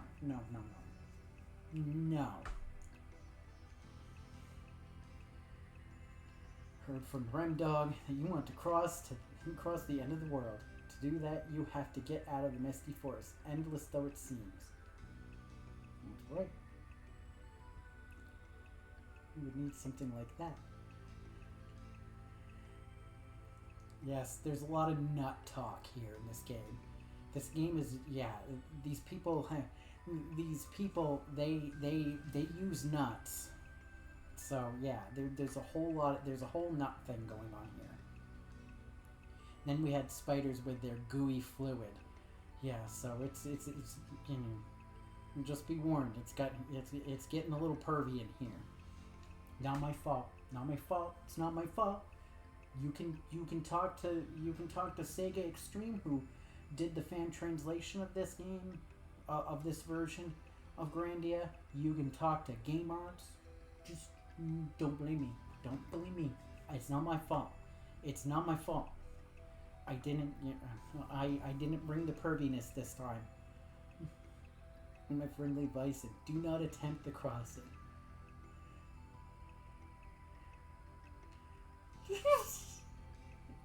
Yeah, Justin has no chill.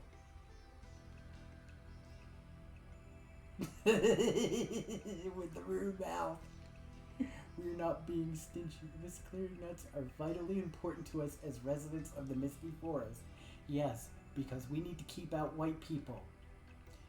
You know, we've made an exception for you three, but treasures that our ancestors received from the Icarians. From the Angelo legend? Yes. Oh, God. Yep, yep. I suppose it couldn't hurt to tell them. It'll take a while, though. According to a tale from this village, in the distant past, the world was bathed in light, a glorious world. And then white people showed up. Right? Icarians were protected. They did not suffer old age or illness. It was a peaceful world, they say. What happened? Then our ancestors stole the wings of the Icarians because they wanted to be Icarians too. Yep. But this was not a natural thing for people who never had wings. And when those wings were attached to the backs of our ancestors, they turned black and blocked the sun from this village. Plants died first, then animals. We almost lost hope. What a horrible time that was. Yeah. Just, so good job. Your wings turned to bat wings, and all the and all the bad stuff happened, and I don't know. The suns turned to the seas turned to blood, and the and cats and dogs living together, all that mass hysteria stuff. To keep the darkness from spreading, the Icarians built a huge wall around us to shut our world off from theirs. Well, that world? Yes, the wall meant that our ancestors were left world that remained on this side of the wall. It's like, you fucked it up, you fix it. The Icarians were nice enough to toss our ancestors some special... Oh God, this game with the nuts and the phrasing about nuts. Oh God. Oh my God. Oh, phrasing game. Phrasing. Like, seriously, game. Game, I need you to understand that this is bad phrasing. Although the darkness was replaced by mist, we since used these mist-clearing nuts. The phrasing is gonna kill me. To light our way in the forest. Without the mist-clearing nuts, even we Luke folk excuse me, would not be able to go through the misty forest. Alright, you got the nuts from me. I want one even.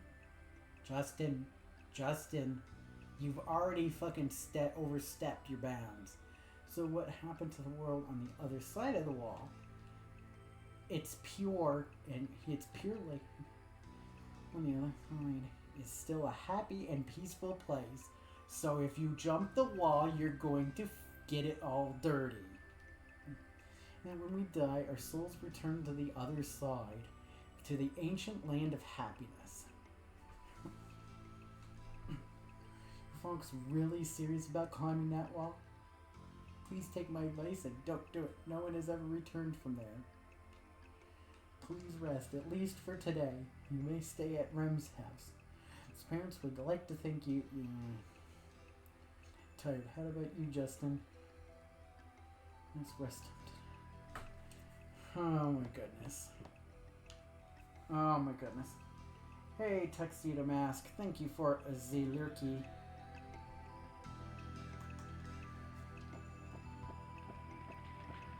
So, anyway, let's go to the...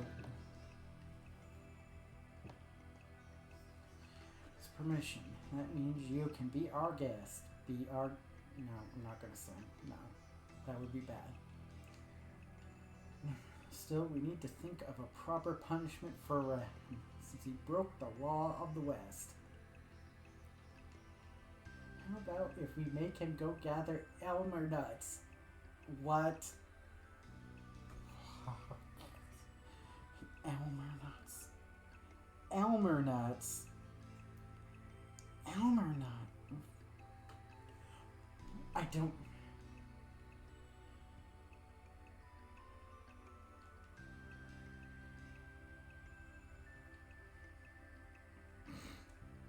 Oh, God. Stanky nuts. Oh.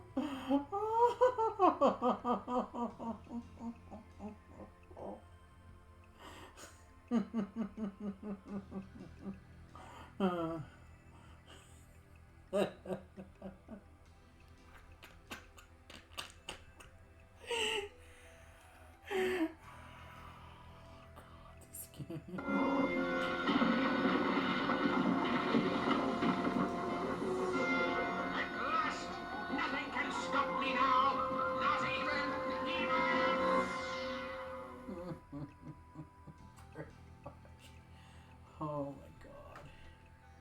Stink horribly, but they taste.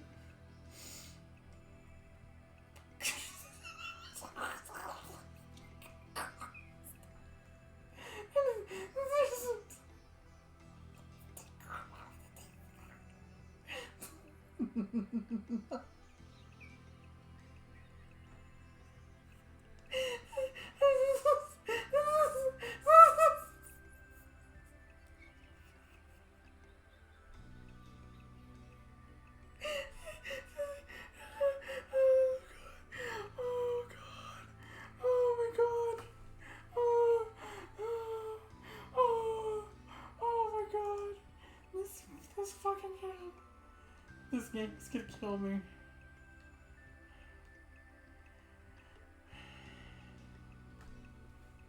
This game is gonna goddamn kill me.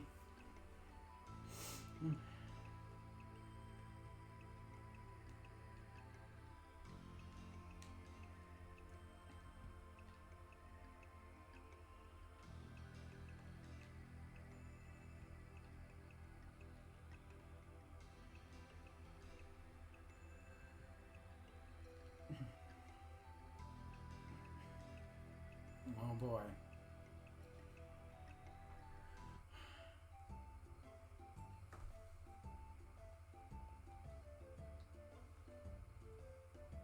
Huh.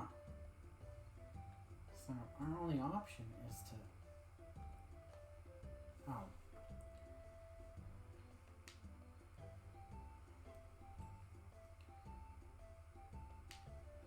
Let's think about his own position. And help bearing the final responsibility. We should be thankful that he let us stay in his village. Alright, so that's it for the Feena part of things. Misty floors, what can we do?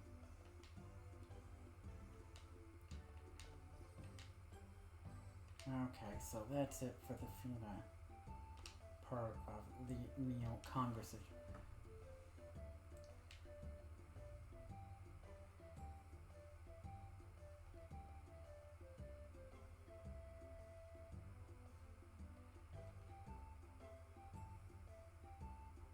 Let's click.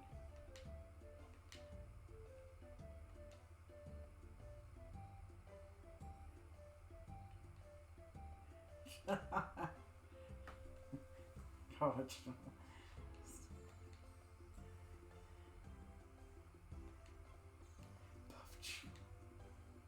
Uh-oh. Hey, Gorik. Hey, what cracked you up, Robin?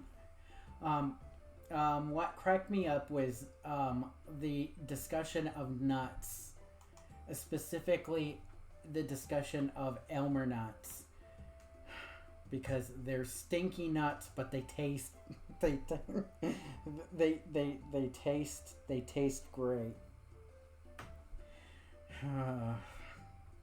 Yeah, so yeah, it's one of the what was good old nut joke, basically.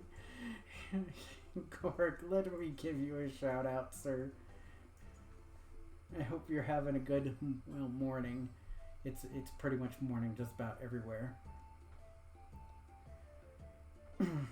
Grandia is doing pretty well. Yeah, I am enjoying it quite a bit. Never play Hades. The trick. Hades nuts. Yeah, of course. I mean, yeah, absolutely. But yeah, I mean, I didn't realize that they were going to lean into it. So, made her clothing all wet. I can't wait to take off.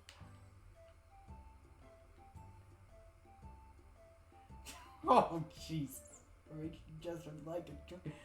Oh, my goodness.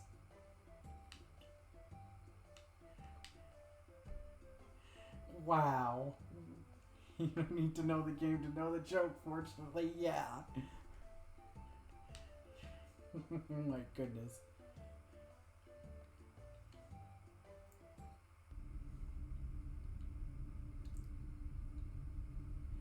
To the northwest, there's a humanoid village. Uh-oh. It also reported that Christmas is... Uh-oh. Uh-oh. You decided that... rather, yeah. Yes. Yeah. Yeah, it was... I mean, the primary choices were this or the PlayStation 1 version, because... Yeah, but... but yeah, I wanted to be different and play the Saturn version, which is supposed to be the superior classic version of the game, and I didn't want to, yeah.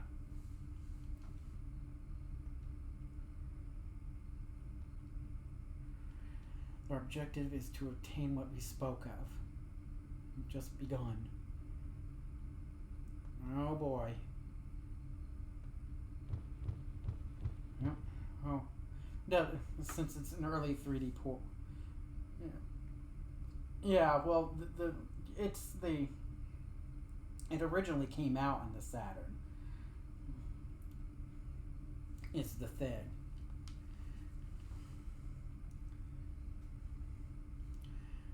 The last piece without fail. Sure.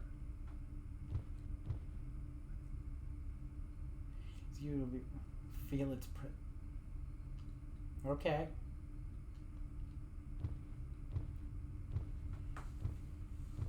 Oh, sorry.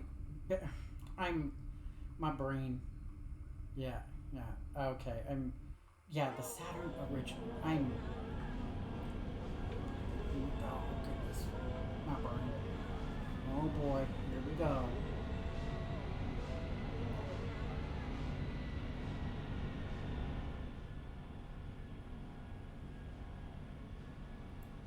Sounded kind of like a train. Uh-oh. It's getting... Uh-oh. Yeah.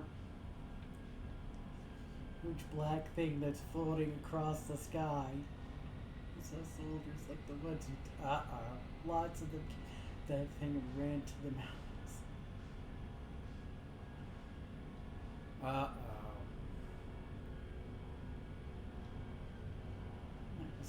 Anyway, let's go have a look. Oh boy, so... have to go back up the mountain. Back up the mountain.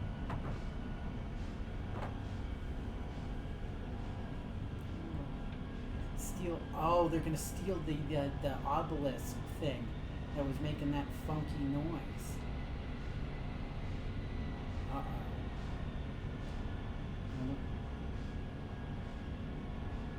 don't know what you need your wisdom most. Just calm down. No choice. Well, yeah. You're all by yourselves here in the village. We've never fought any battles before.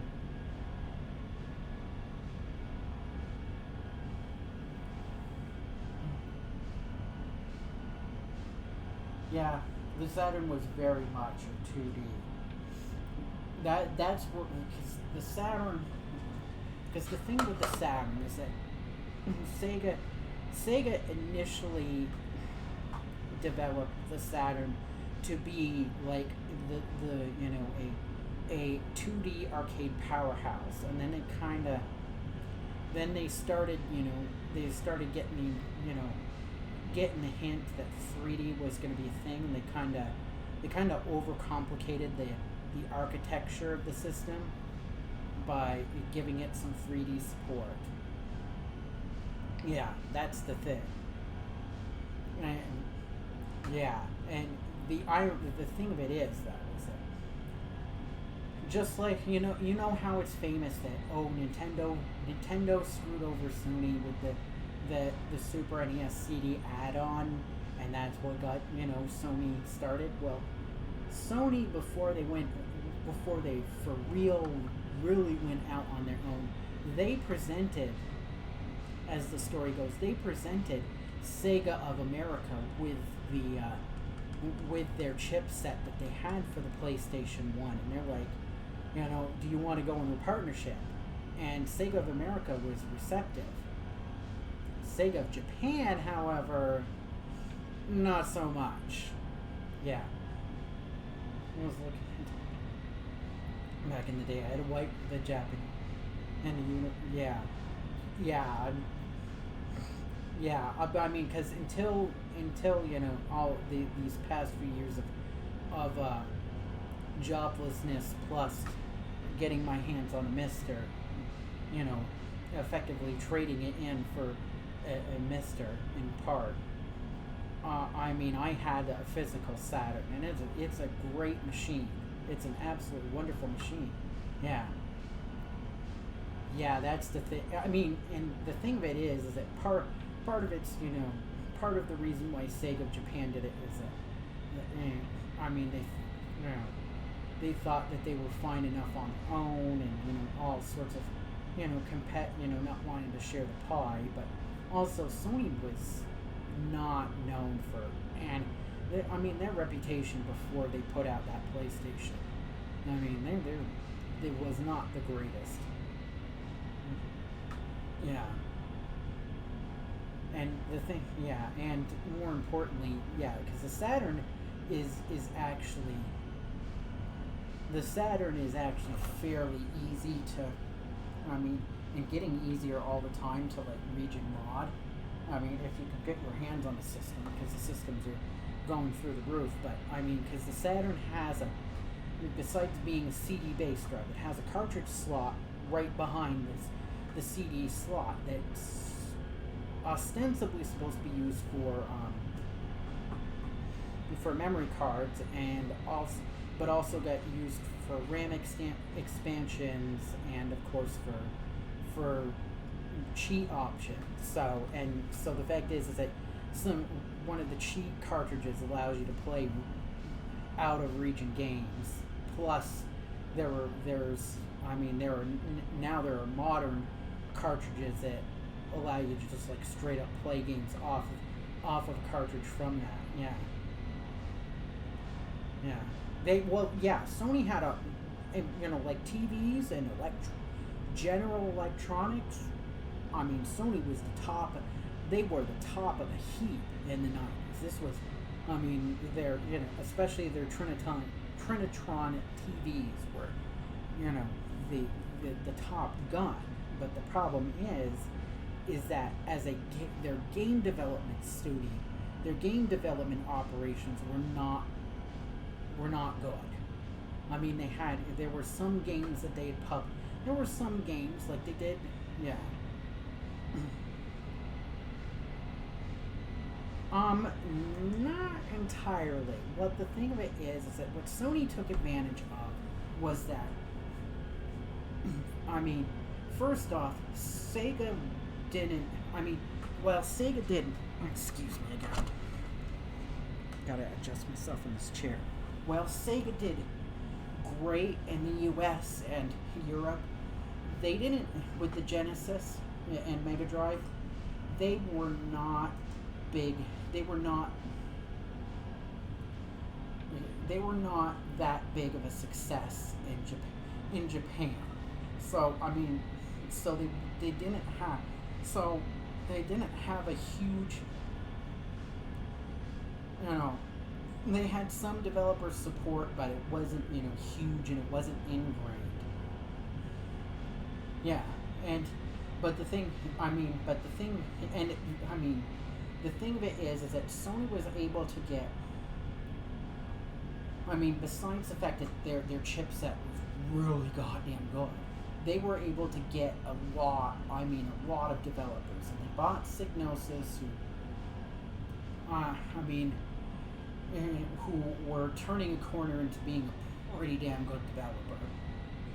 And of course they had the marketing. Worked on Gorek, and it was really good marketing. The "You Are Not Ready" stuff. The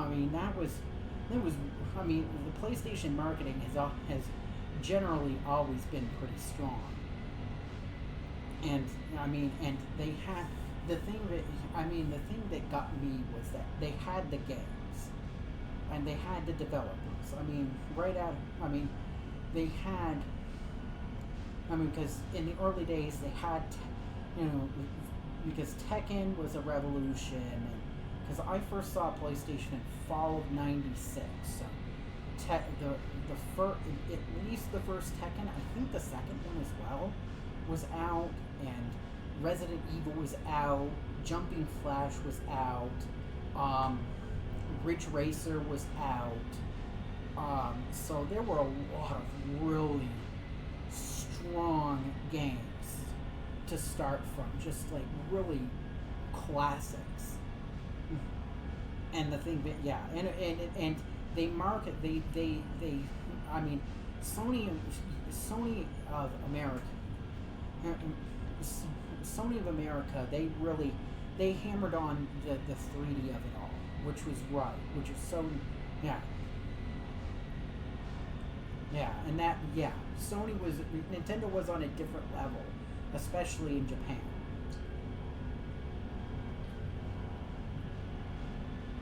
And it doesn't hurt that Sega was weak, because, now we know their financials were trash, that they had made, that between the two add-ons, and between over shipping software, for in the U.S. that was sitting in warehouses. The fact is, Sega's market position in the 16-bit days was shaky, and had come they kind of mortgaged their future a little bit. Well, more than a little bit. Yeah. My partner was a Sega kid, so they just had an old, and that's the thing. Because Sega did surprisingly well with the Game Gear. Everybody remembers the Game Boy, and that's what I had. I had a Game Boy, but there was a certain fascination with the Game Gear, because it was in color, and Sega's marketing. I wasn't much of a fan, but it definitely of Sega's aggressive marketing style, but it definitely caught the attention. The thing that is, though, is that, I was in it, besides it being cheaper, the Game Boy being cheaper than the Game Gear, the thing that is that the battery life was also a thing, but, yeah, it was just like the early PS1 days were pretty wild. I mean, and the funny thing is I recently found out started off, yeah, because they were founded by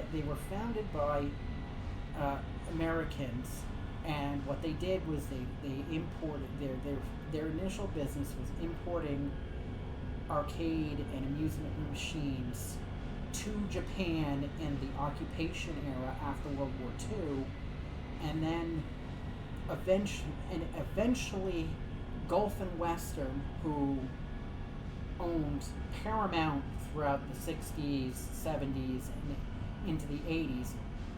Yeah, Gulf and Western owned Sega for a while there until around the time of the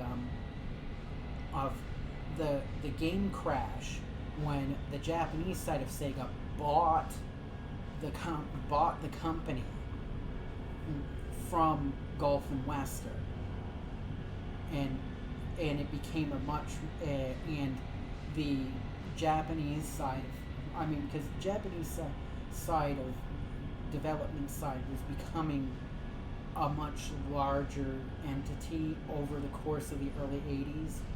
And around the time of the crash, they did their first console in Japan that never came out here, partly because of the sale and because of the crash. Yeah. Oh my goodness. Yeah. Nope. Never. It's always drama. All drama all the time with the game. And all interesting stuff, and and moves. Some of it's backroom dealings and what have you. But a lot of it is, sometimes it's also like somebody who comes up with the game and becomes a major player. All in all, isn't doing. Oh yeah, Sega's gotten their head right on straight. And funnily they would, because the thing of it is that I think that in the old days, Sega Japan just didn't understand what they had with Sonic. They didn't and they've started to, and also spending money on, doing that. We're seeing, in Shinobi and Yakuza, and of course, relatively recently, we had Streets of, it was an outsourced project, but they revived Streets of Rage with Streets of Rage 4, and that was, absolutely excellent. Universal, oh yeah. He's been on hiatus for quite a while, unfortunately, but the gaming historian is always a good time. He's real. His research is second to none. It's even better than Jeremy Parrish's research. I would argue. Yeah. Yeah. They were the problem. Sega ended. Sega's their financials were just too trash for them to continue. Because the thing of it is that the Saturn could have, at the risk of getting all on the waterfront with you, the Saturn could have been a contender, even though it was designed as a 2D powerhouse. In the end, it is quite competent at 3D. Not as laser focused on it as the PS1, but it is no slouch. There were some great games for it, but they shot themselves in the foot with the early release, and then they got gamed with the whole the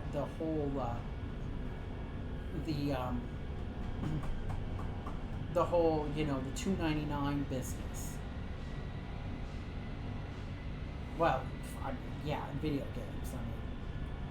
Other documentaries, that's an entire thing. Console market was abysmal. They were losing, and later, yeah.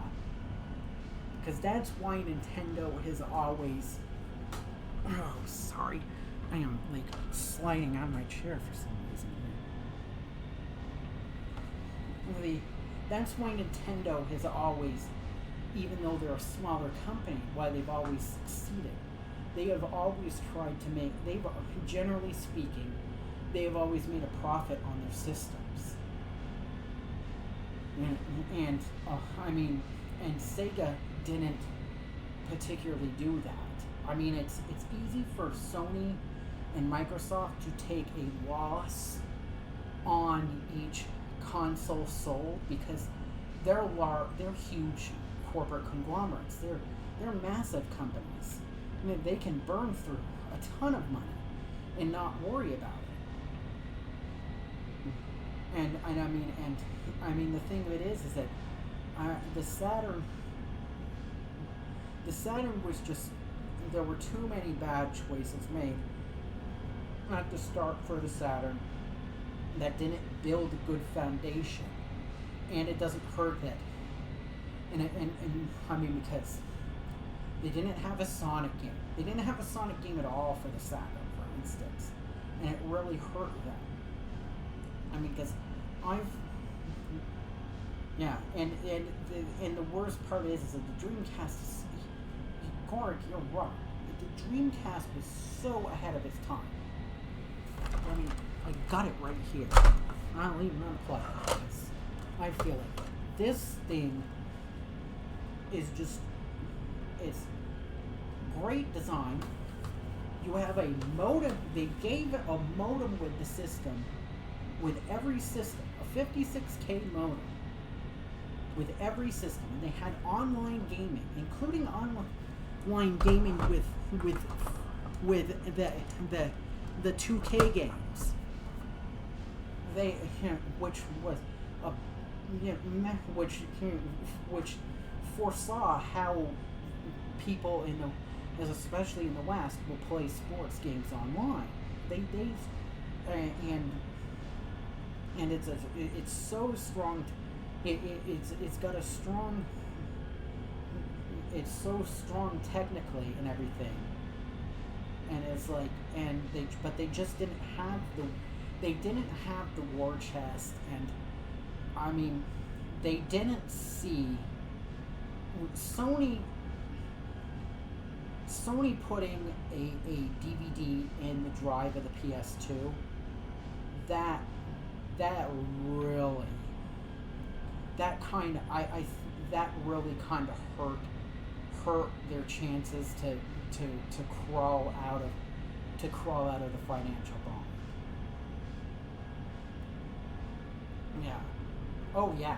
I was a Nintendo fanboy, until I saw the PlayStation 1 and I got a PS1, and I was like, started to, but when it came to the Dreamcast, I will never forget the first time I saw that system and playing like Sonic Adventure and NFL 2K. It was like my jaw dropped. It was like, oh my god. It was, yeah, you could tell the whole division, the console hated, yeah, the save for it. I mean, because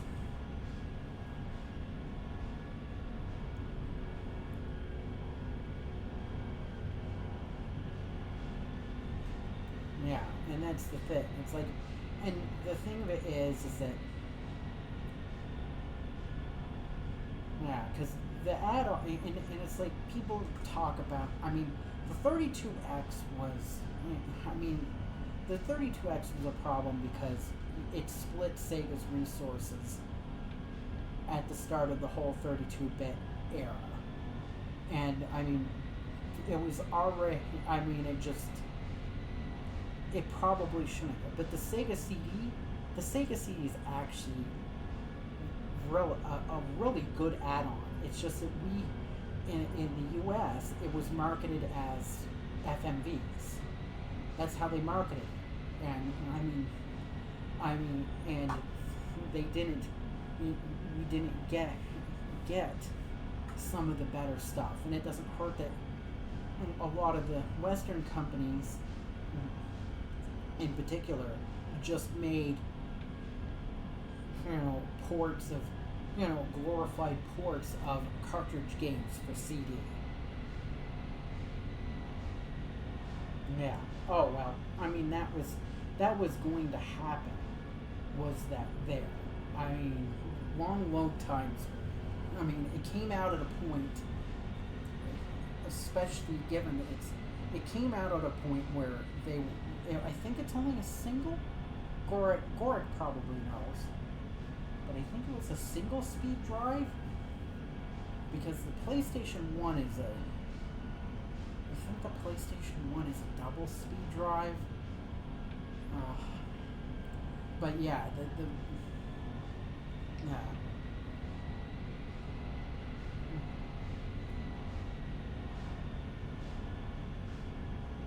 So, yeah, it's, but yeah, I mean, the thing of it is that it's probably not even that horribly, I mean, oh, it was, yeah, and that's the thing. I mean, it kind of had to be, because I think the TurboGrafx the Turbo CD is also, well, I mean, that came out in Japan, that came out in like 89, so, I mean, that was pretty much guaranteed to be single speed, given how old that was, but, I mean, the TurboGrafx, I mean, the thing of it is that, yeah, I mean, they had, single speed was part of the keep the Sega CD under control, because they did a lot. They put a lot of. I mean, the Sega CD is a very powerful unit, and the problem is that a lot of the games don't use the power.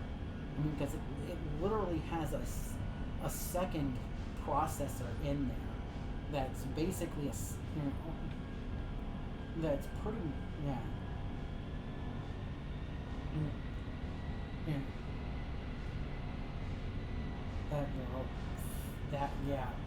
Oh, yeah. The TurboGrafx of PC Engine just absolutely. No, I am not. I am not. Ironically enough, I have had Grandia 2 for the Dreamcast since, I think, even before the game started going clearance at stores. I've had Grandia 2 forever. I never bought a disc of Grandia 1, but I've had Grandia 2 forever, and it's like, now I have Mister and drive emulators and all of that and ways to play it, but yeah. So this is my first experience with any of the Grandia games.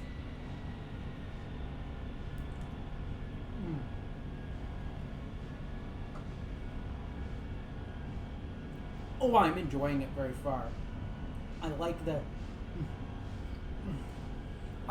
the battle system. It has the battle and the leveling mechanics have take from a lot of different games. Can you hold on a second? I'm gonna close my door because I think everybody's getting. I'm gonna close my door here because I think everybody's getting. It's 4 a.m. and my elderly mother and my brother are probably gonna be getting up soon. We don't need to bother them. So yeah, so I'm gonna go away, close that door, and get right back here. But hold that thought in terms of Grandia's battle system. I'll be back in just a flash.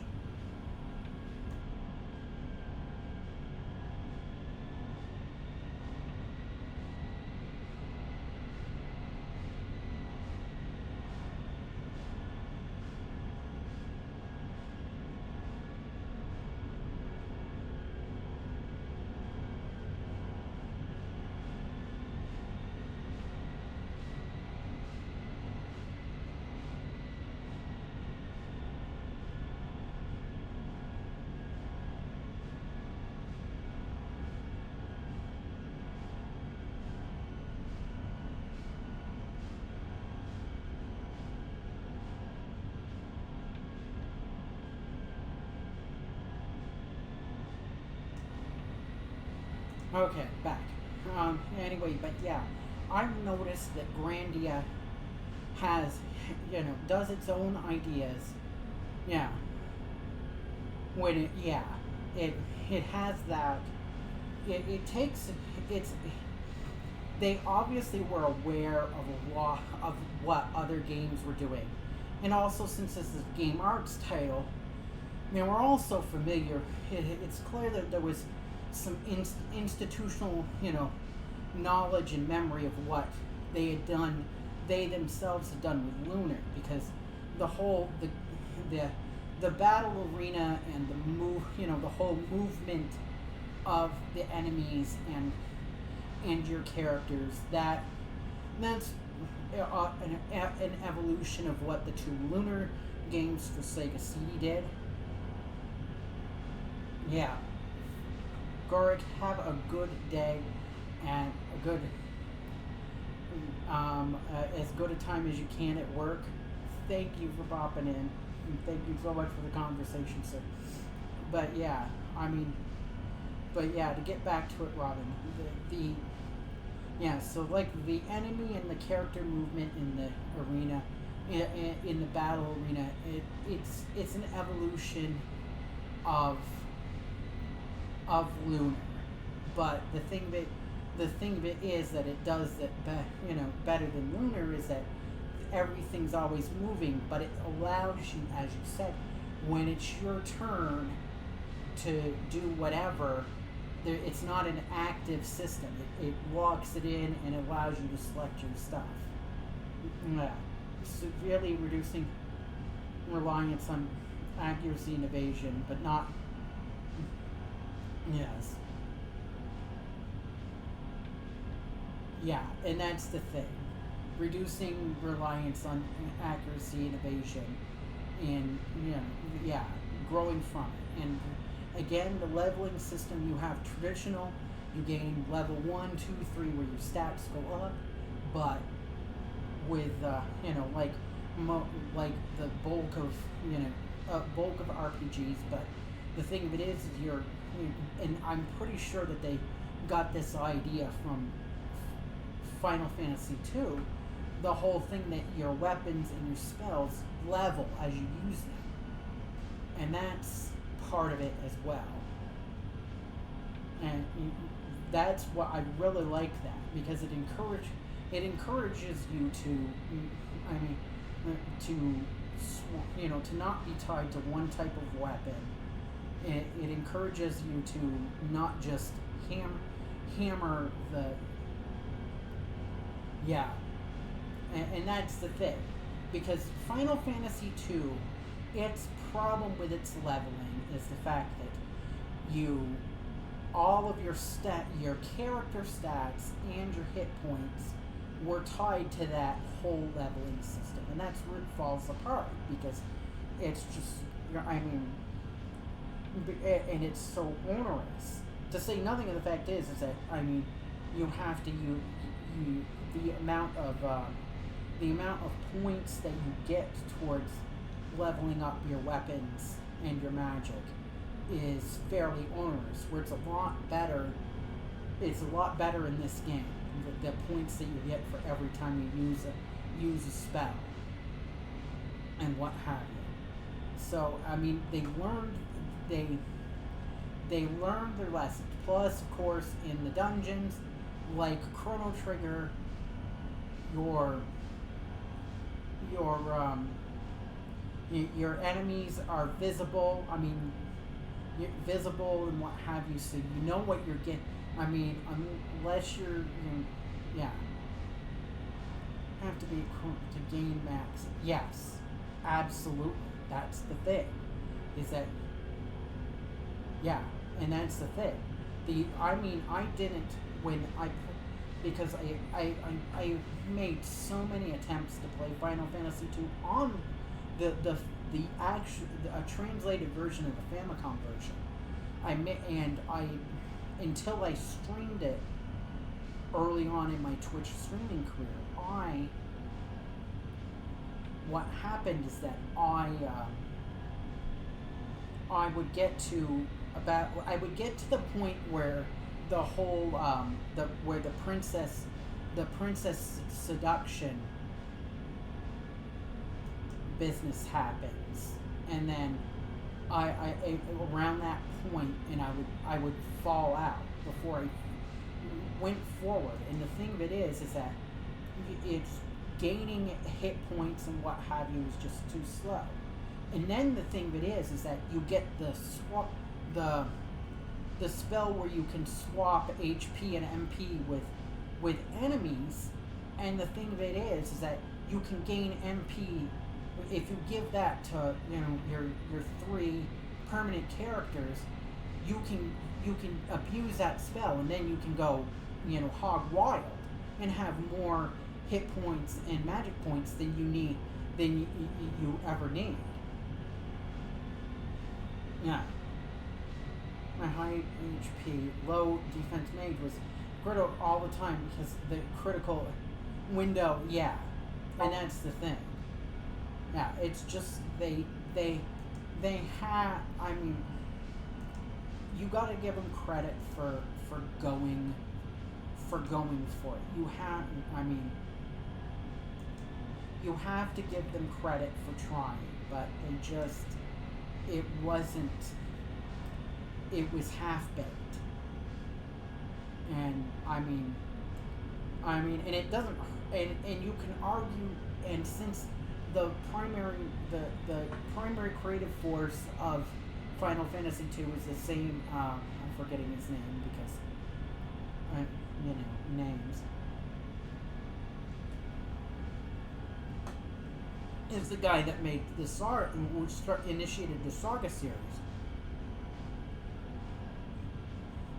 I mean, Dragon Quest II's thing is that it's been forever since I played it, but I think the thing that gets me with Dragon Quest II is that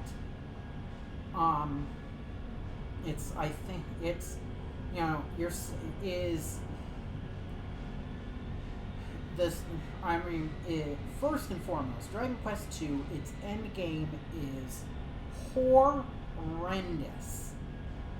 Absolutely goddamn horrendous. And it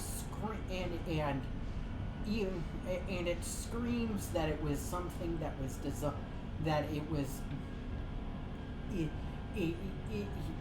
it shows how it shows its ass as a game that saved with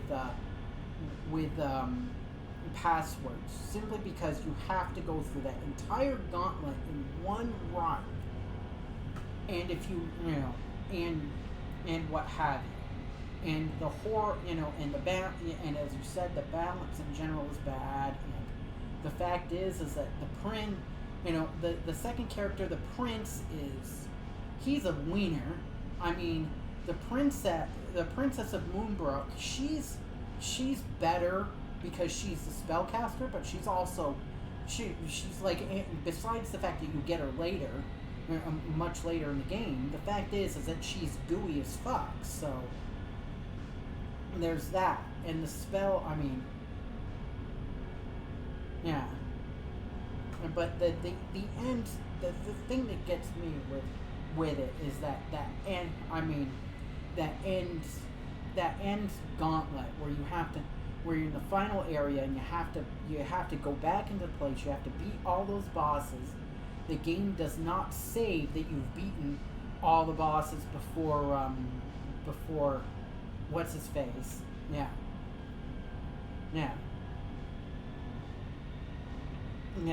He's, the hero is fine at attacking, and the so-called balanced character is bad. I mean, and that's the thing. It's like, it's so. I mean, the game is. But there's so much good about it. It expands the world very well. I mean, there's a lot there. It gives you a lot of freedom of choice to explore stuff. I mean, but when somebody dies and you've got your second character in particular will die constantly. Yes, and of course there's that, and there's no Yeah, and you know there's kill spells. So the thing that I mean, you know, because the way I don't know, I think that this is fairly common. What I ended up having to do with it was, you know, making more. Granted, this is also what I did with Final Fantasy III, and I won't complain about as well. But Final Fantasy III is a much better game, all told. But what I did with Dragon Warrior 2 was that I made multiple attempts. I got all like the goodies, the treasures. I mean, and I would get to about as far as I could. Probably usually when one of the three died. Yeah. Oh yeah, the heal all. Yeah, that is. And yeah, the heal all with the final boss, which is just. Ugh. You know, but yeah, I ended up doing multiple trips, get all the stuff, and level as I went. Yeah, that's the thing, is that Dragon Warrior 2 and Final Fantasy 2 are really rough. It gets... I've only played a very tiny amount of Dragon Warrior 3, so I can't totally speak for it, but I'm familiar with what's going on with it. I mean, because Dragon Warrior 3 is very much the response to Final Fantasy 1. So, I mean, you can make up your own parties with different, you know, classes and what have you. Yeah. And that's true. I mean, no, I mean, I'm very much the type that will deal with stuff, but yeah, it gets better. I mean, but with like Final Fantasy 3 on this speaking as the Famicom version, that game, I mean, even though you are prescribed what jobs to use in that game. You are absolutely, the game is like, this is the spell, this is the class set, these are the classes that you are going to use in this part of the game. It does that a lot, including in the end game, but it is, Final Fantasy 3 is like the platonic ideal of an 8-bit Final Fantasy. Because it plays so well, the range of classes are really strong. There's a lot of nice secret. There's the bosses that you get that are secret bosses for summons. Those are fun bosses. It's just it was a wonderful experience. Even though yes, there is a gauntlet.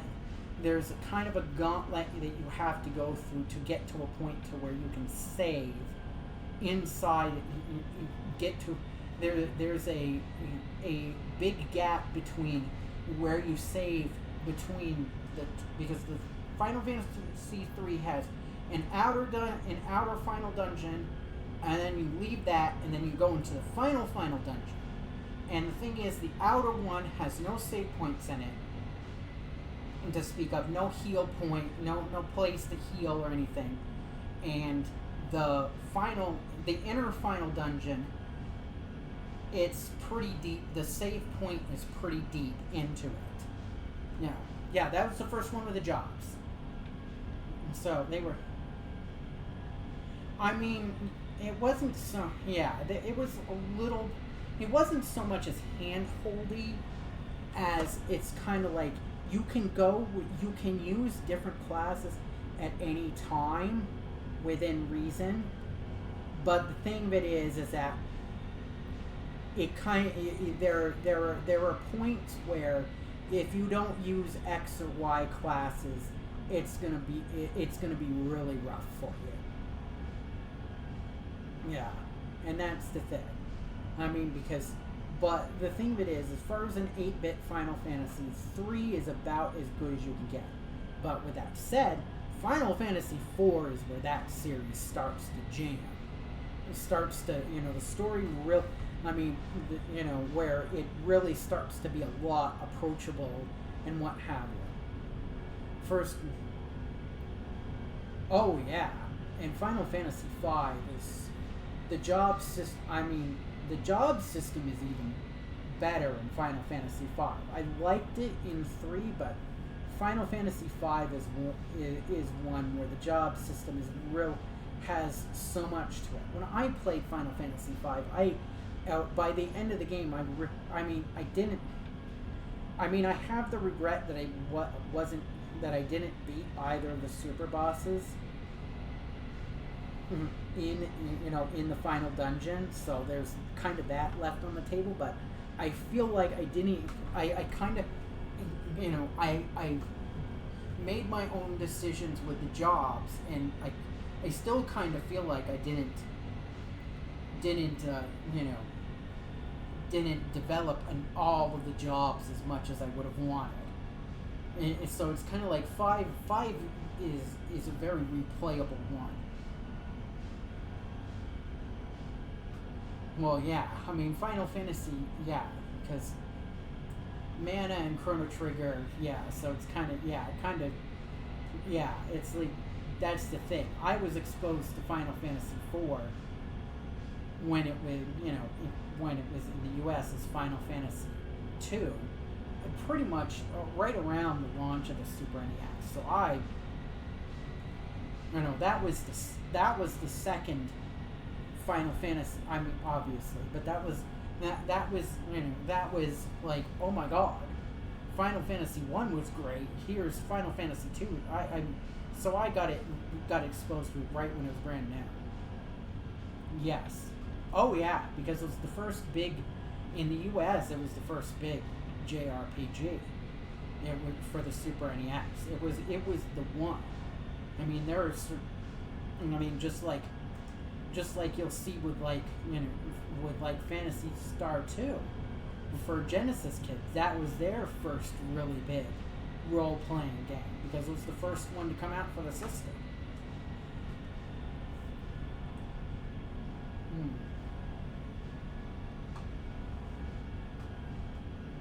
But yeah, I mean, 4 4 is kind of, thanks to how 5 and 6 turned out, 4 is kind of like it can be one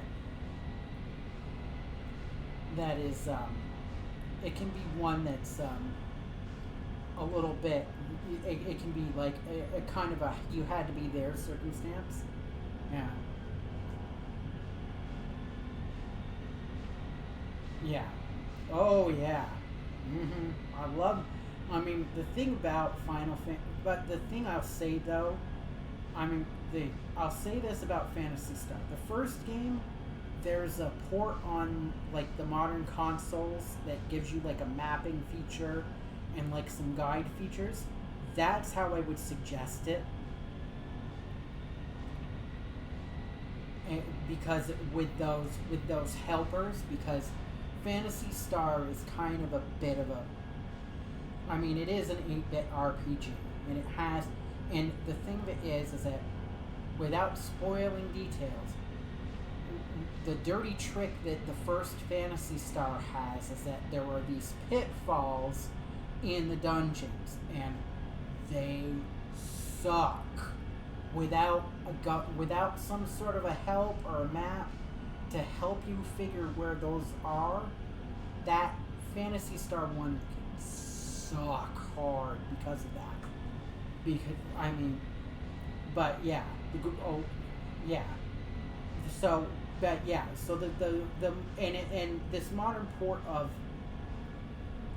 Phantasy Star 1 is,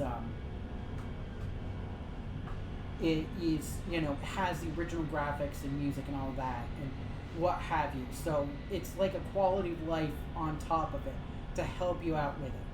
Phantasy Star 2's problem is, the big problem with Phantasy Star 2, the dungeons are so overcomplicated. The dungeons are massively overcomplicated.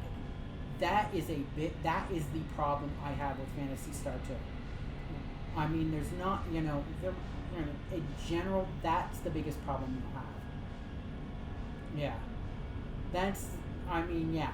If you're not acclimated to it, those games are a bit of a can be a total slog. So anyway, I hate to do this, but we have ads that are about to run here. What I'm gonna do is I'm gonna step away and let the ads do their thing. Now we're gonna get back. We're gonna get back. We're gonna do some. We're gonna get back, and we're gonna get back on the story thing. But yeah, I need to let those things. Let the ads run. So I will be back after ads.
Alright, I am back from the break. I hope everybody had a good rest of all. Break. Now, comment here, Robin and Grandia, like some of the experiment, but everything it does do is really refined. Well, that's good to hear. I mean, it's the.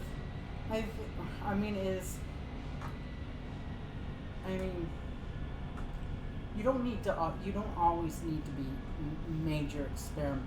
You do a lot of experimenting to have a good game.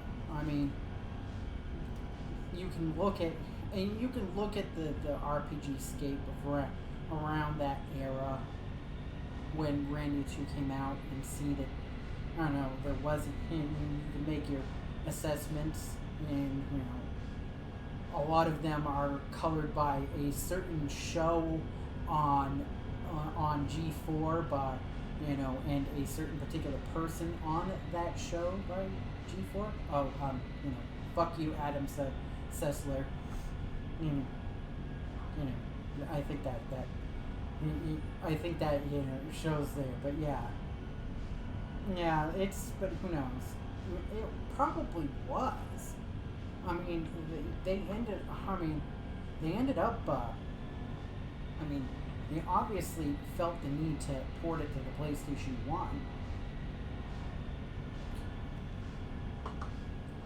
So I think that even though it was hailed as a classic, I think that they needed to make it a little more cash, because the Saturn market was, certainly for role-playing games, it's limited outside of Japan.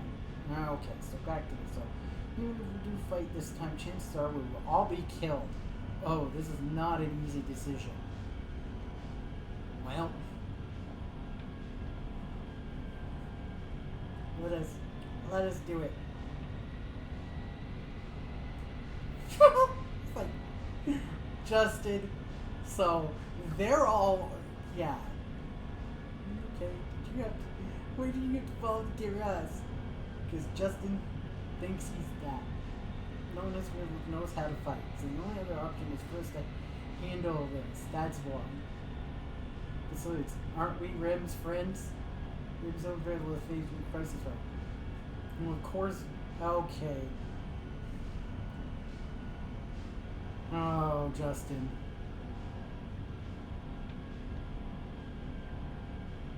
The power of friendship inspires us to take on a suicide mission. Given control over character builds, which can increase the number of oh, yeah.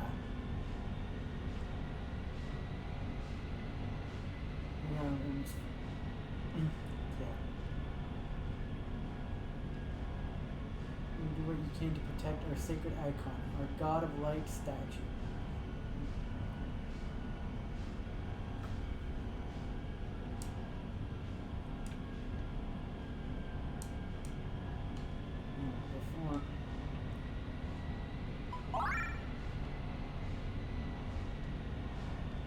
That's safe, so we don't have to treasure. Oh goodness, yes. It was the friends we made along the way. Oh goodness. The power of friendship.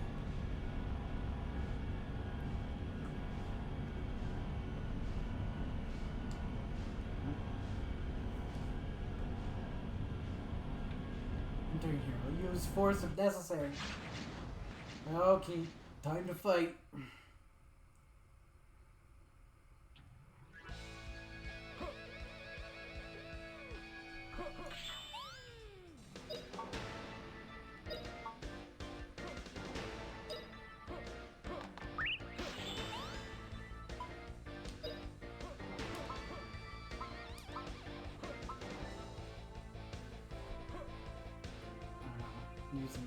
So it's a level 2 spell. Well, let's see what it does. Oh, it's only one person? Oh, that kind of sucks.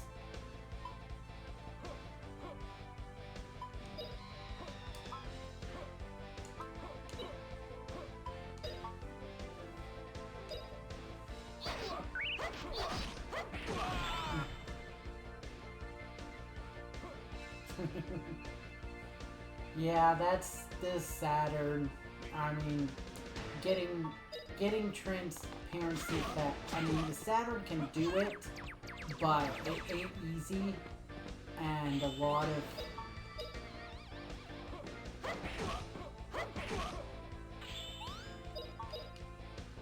of games didn't necessarily do it.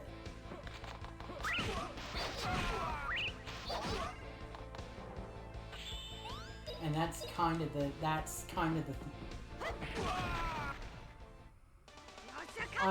I mean, as a general thing,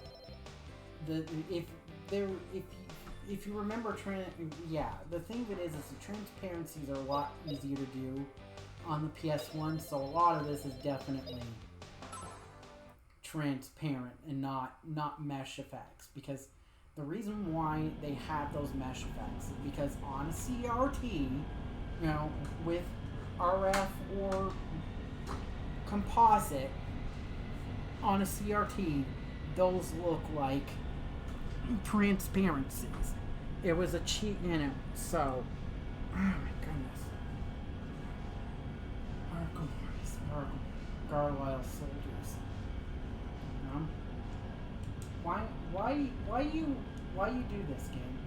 Why you? Oh my God! How many gods are we gonna fight? Would probably be better. Yeah. Dither. Yes. Yeah. The waterfalls in Sonic are the classic example.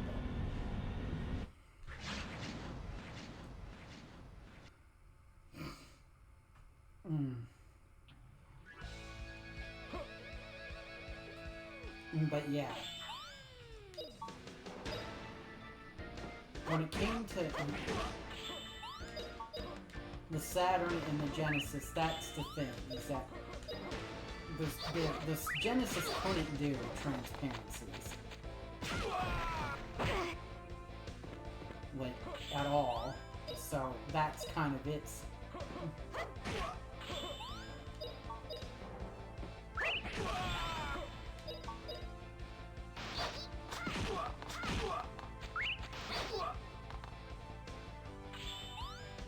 And that's kind of its excuse, but yeah, the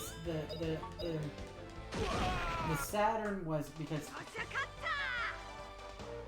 another thing about the Saturn is that a lot of the developers did not get dev kits, and the dev kits that they got kind of sucked, and that's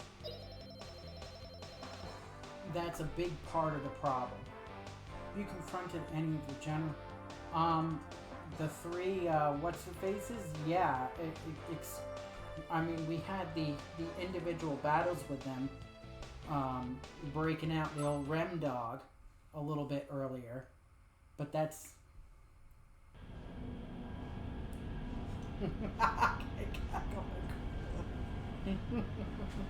I completely agree. How are you doing today, sir? I give you a shouty too. Alright. Yeah.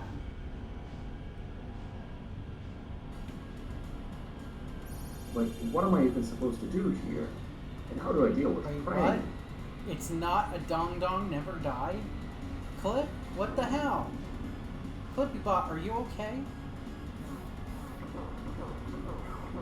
Gotta finish it. Yeah.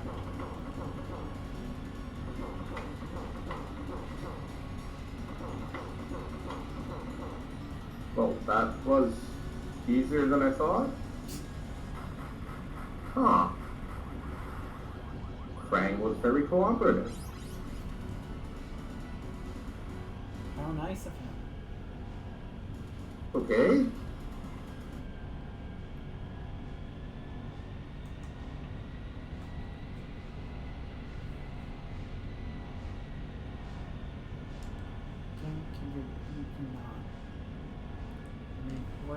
I mean, I don't even know why I keep reorienting. Because obviously I'm going to be fighting and fighting and fighting my way to the top of this mountain.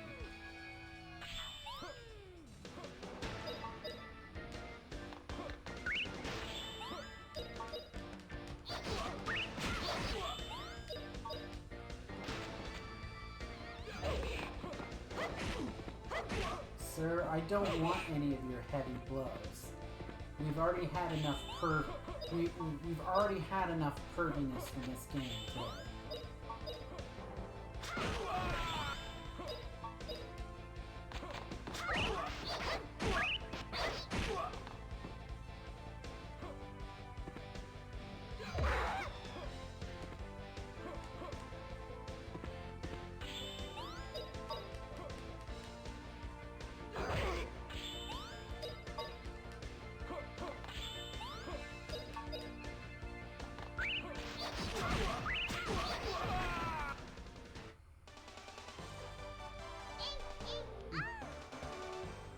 Fantastic.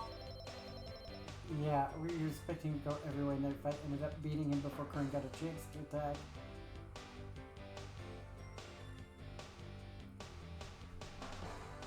You'll know it when I hear it. Okay.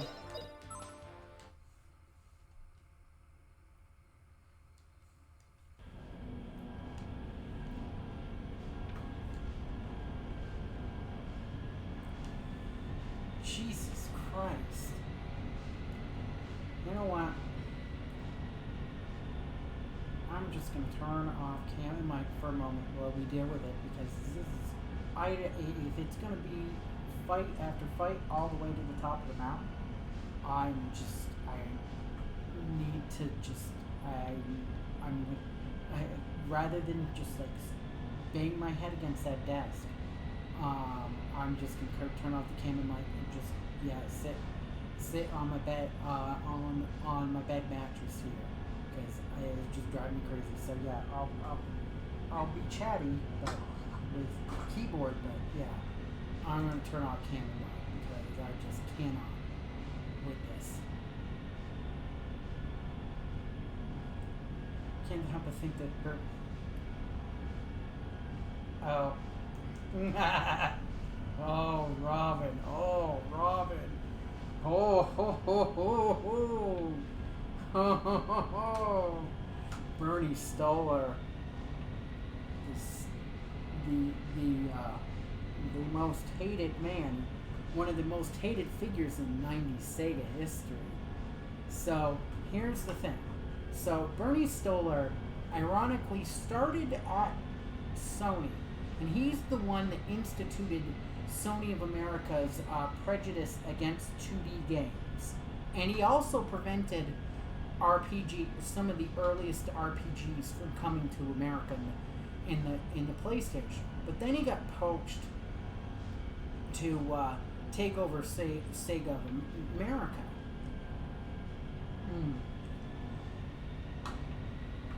And he proceeded to piss everybody off. And he ultimately cut short the life of the... Yeah.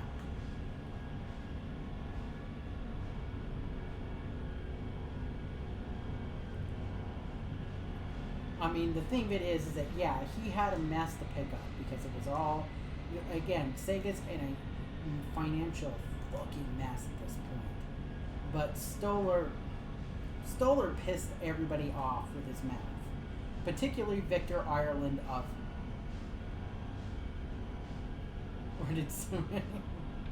I'm not going to go that far. I mean, because the fact is that Sega did working designs, yeah. Because Stolar was, yeah. Stolar and Vic Ireland did not get along at all. And Ireland, yeah, he pretty much, I mean, granted, the Saturn was by, you know, as, I mean, oh, well, of course, that's, I mean, Victor Ireland, yeah, it's kind of what he does. I've said at least once if Carl Masek had the personality of What's that universal name again? Never mind, I remember. Thank you for the follow. Weep Ninibon. Weep Grana, weep Ninibon. Weep Grana, weep Ninibon. Weep Grana, weep Ninibon. Yeah. Well, the thing of it is that he would. I mean, Stolar can't come in to clean up the mess that was Sega, because Sega, they had a warehouse full of stuff, much of it from the 16-bit era that they couldn't move. In their position, they were drowning in red ink. Their market position for the Saturn was horrible, so he was brought in to scorch the earth, and that man scorched the earth. I mean, and he was like, and he just as he was behind it at Sony, he was like, we're only doing 3D here. 3D is the future and everything. And yeah, and that's the thing. He just totally, and I mean, Victor Ireland is the one that he had the biggest issue with, but Victor Ireland was causing shit with everybody. I mean, Ireland was getting into fights with the third-party memory card and manufacturers, because it was like your stuff is crap, and telling Working Designs customers not to buy third-party memory cartridges and memory cards because their stuff was crap and they would lose they were having problems losing saves.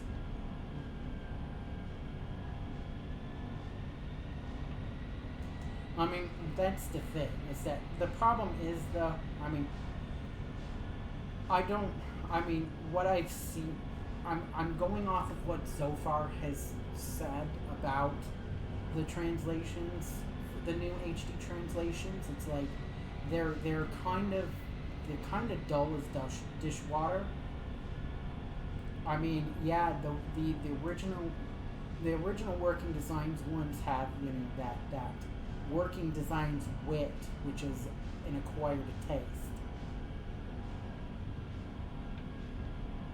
Yes. Yes, well, that's pretty much the case. They were different types of dudes that, got drama. I mean, Vic Ireland was better because he was concerned about quality, but that man, again, I want to say it, I've said it before and I'll say it again.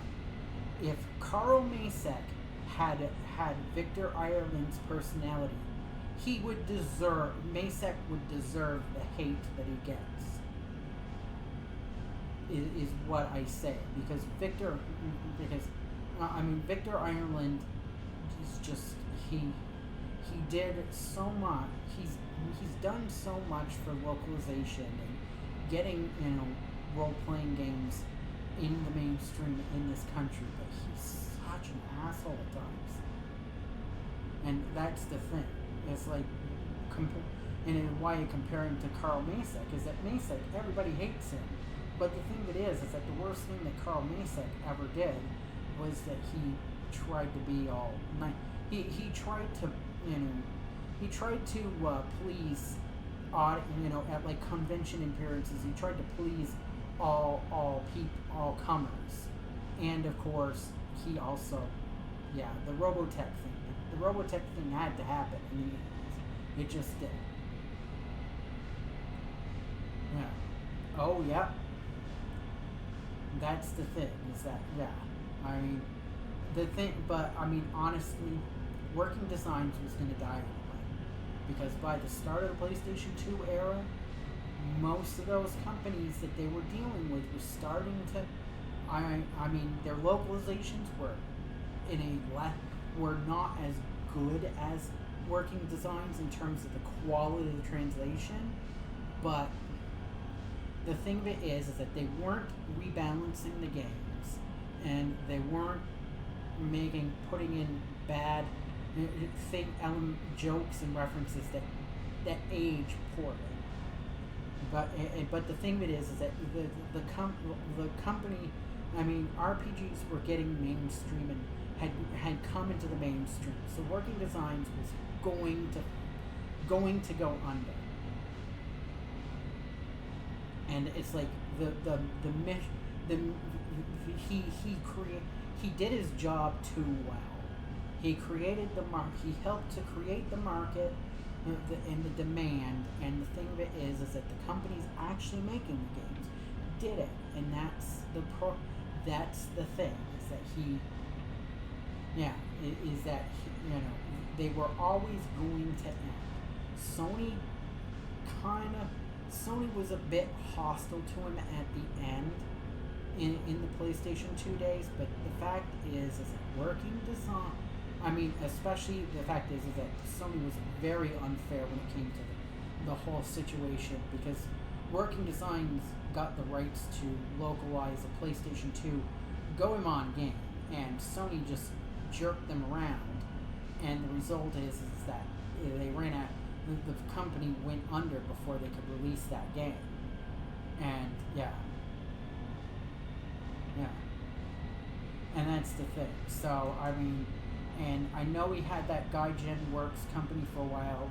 They released a few things of quality, but he was never going to. He was always going to. The problem that we have now is that, he seems to be in the middle of whatever Rite's mess is with the vocal tracks and the songs for the Lunar games, and that's the problem with the HD collection, is that you don't have the songs. They re-record. I think that they used the existing Working Designs as a base for the text, and cleaned some stuff up, got rid of some of the dopey shit.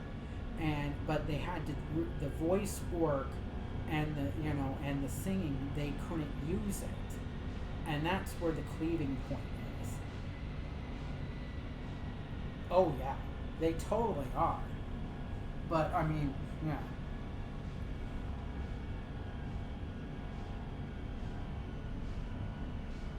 Yeah. But yeah, I'm gonna turn off. I'll have my keyboard here handy, but I'm gonna turn off cam and mic since we're just gonna be fighting, because I don't have. Yeah. Yeah, definitely.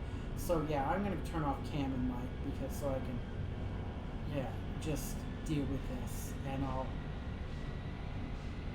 punch in text when to do it, because it's just like I can't deal with constant fights all the way up this mountain.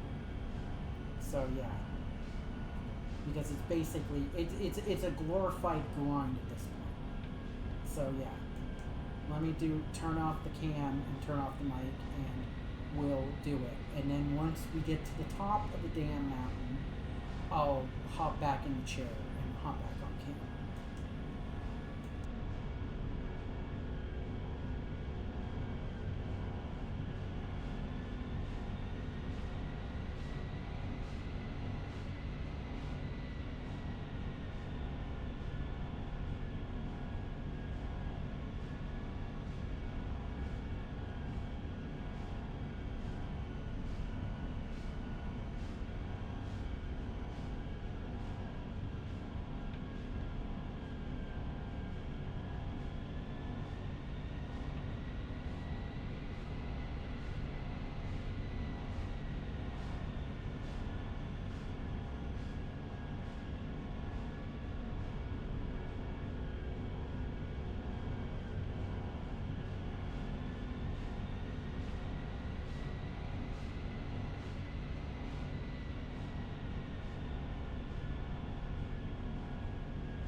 I wasn't. My mic was shut off. That was... Anyway. I'm back. Oh. I pressed the wrong button. Yeah. Mine. Yeah. I don't know what happened, but my mic was definitely turned off in OBS. I mean, and I wasn't talking while I was doing that. Yeah. Oh. Yeah, that's the thing. I thought it was going to be a big old grind session to go up the mountain, so that's why I turned off the mic and then cam. So we're back, and before I press A, I'm going to say it right now. I told you so. I told this for anybody that's seen the previous streams. I told you so. I knew it. I knew it. I knew it. I fucking told her. I fucking knew it. I knew it. Oh, I forgot to turn back on the cam. I said I fucking knew it. I knew it. I knew it. I knew it. I knew it. I knew it, Divorce Sisters. I fucking knew it. I called it. I called it last stream. I called it. That's why she let. That's why she let them go. I knew it.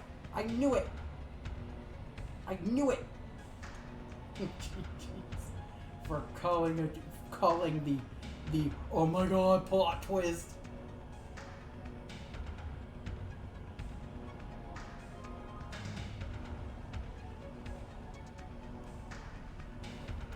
Oh my god! It was Wily all along? Oh wait, wrong game. I'm sorry. Oh. This is why I have a mute icon. Yeah. Yeah, I usually just, yeah.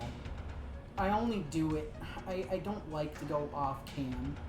I mean, unless, somebody, is like, hey, needs to talk to me. But I typically, what I like, I prefer, I only really do it when it's like, oh my god, I have to grind. And it's like, and I just have nothing of value to say. Grinding is like, yeah, where I just can't. Mr. X? Oh my yeah. I might need to add that. I might need to add that. Yeah. I might need to yeah. I might need to add that troll too. I've been so obsessed lately with fully populating the Orco button that yeah, I haven't put in thought. But yeah, I might need to do that. I mean, I know that there's a zillion streamers that have it, because of course, Troll 2 is one of the, but yeah, I mean, come on. Sis. Justin? Okay.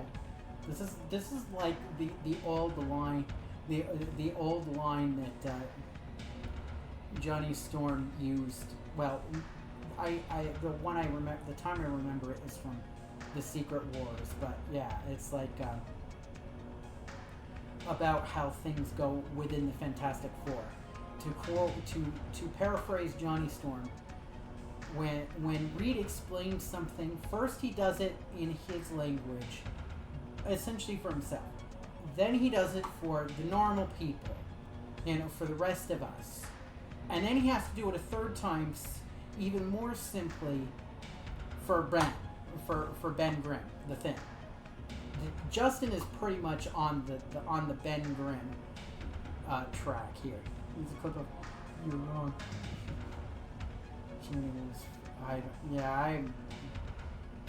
I don't know what that would be from. Why are you doing such a thing? Know about this.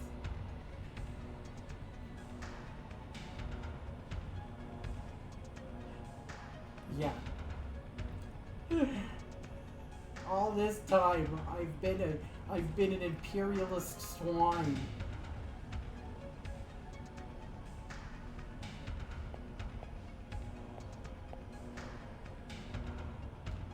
Bye. Don't go to the forces again. I don't want you to get hurt.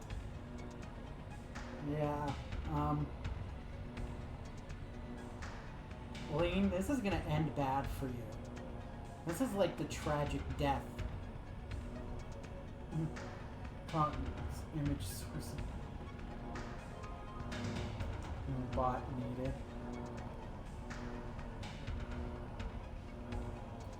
Yeah, that's a possibility. I'll think about it, but yeah. Honestly, it's so rare that I mute other than, you know, when I do the ad break thing.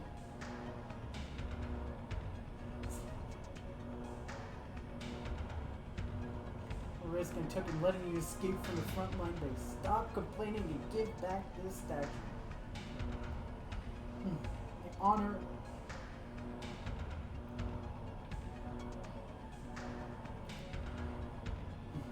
My point.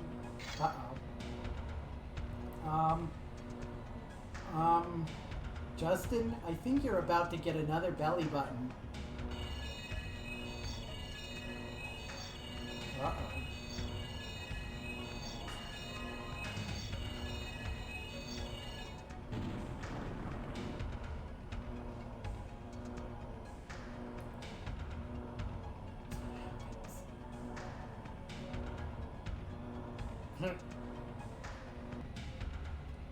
Being not knowing. He's being unmuted, yeah. Yeah, that's definitely happened.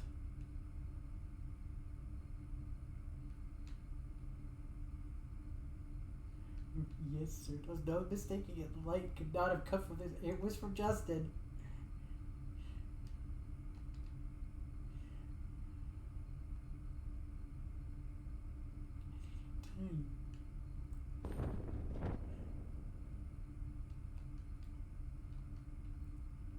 Well, you are a disappointment to everybody.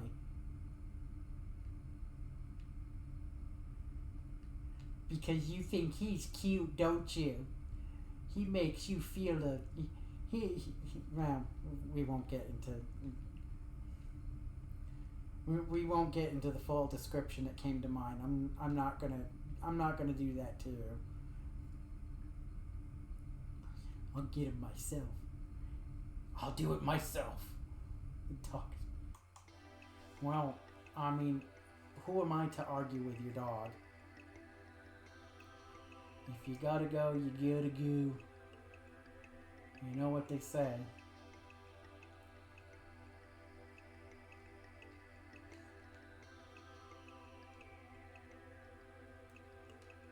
You fell.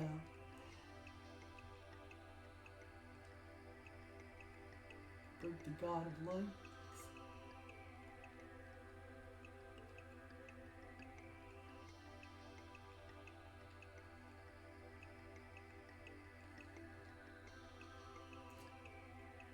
They're just gonna drag those big ass pieces of fucking stone.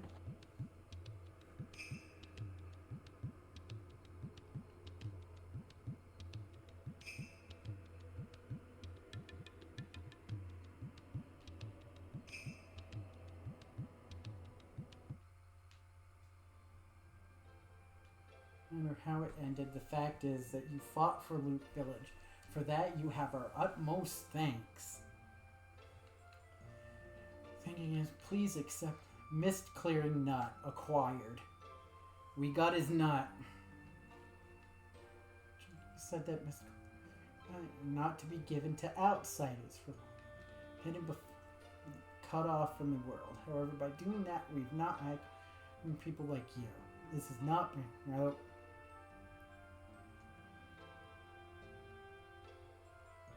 Let's learn to turn eye. Do it.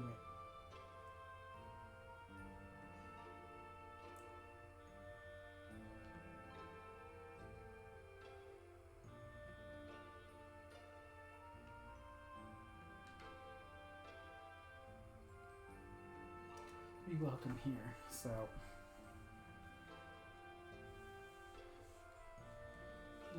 The world will miss you guys a lot.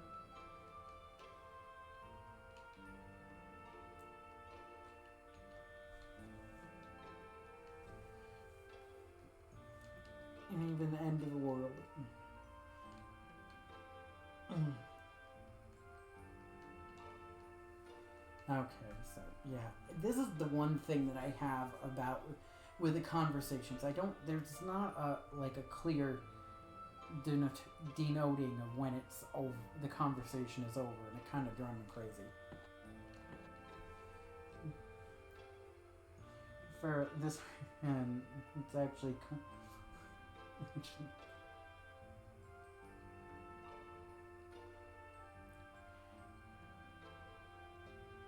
Yeah, that's the thing. It probably... Oh, no, we don't talk about that. It may take some time, but I think everyone will agree to this eventually.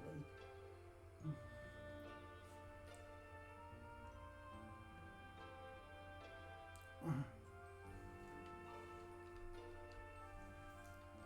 think that's it.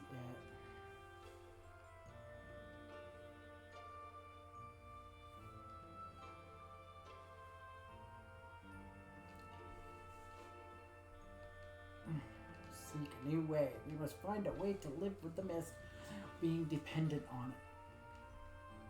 See, you brave ones, we have come to realize this.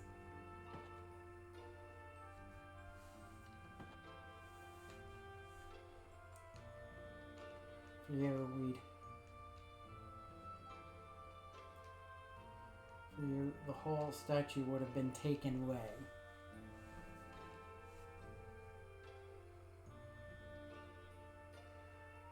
Robin, not very well. Not very well at all. Not very well. To put it mildly, not very well at all. Yeah. And you're accosted by ghosts all the way, and the ghosts can kill you.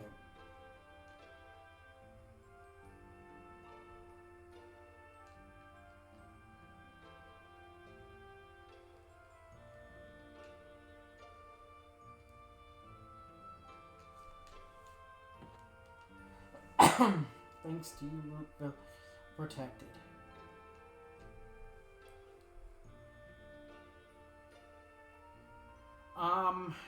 You can't really. You have to use bait to try to keep them from swarming you. It's a disaster.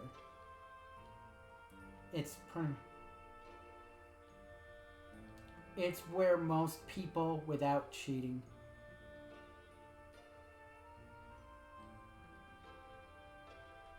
Yeah. Yeah, it's where most people without cheating see the end of the stream. To put it mildly.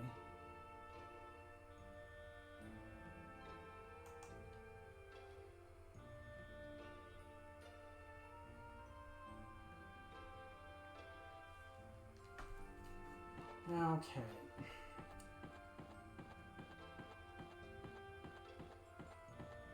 I think we're gonna call it. It is 5:30 in the morning. I think I'm gonna, that should, or the NES advantage, and end the game, pretty much. Oh, well, there's our friends. Yep.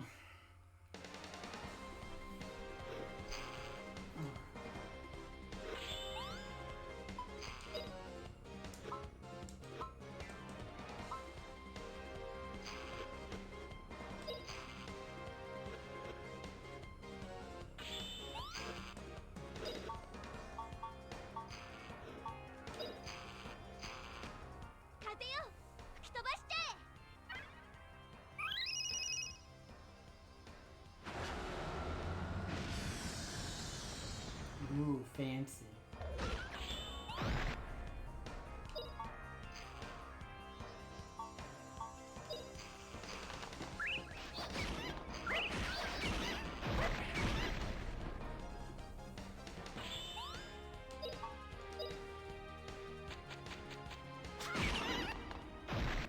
Yeah.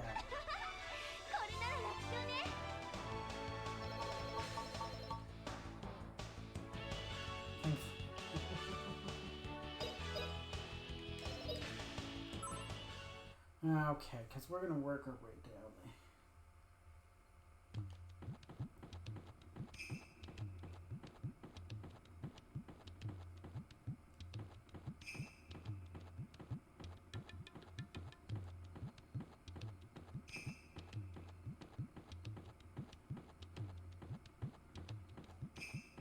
I think I'm going to call it a stream after all, once we get back to town.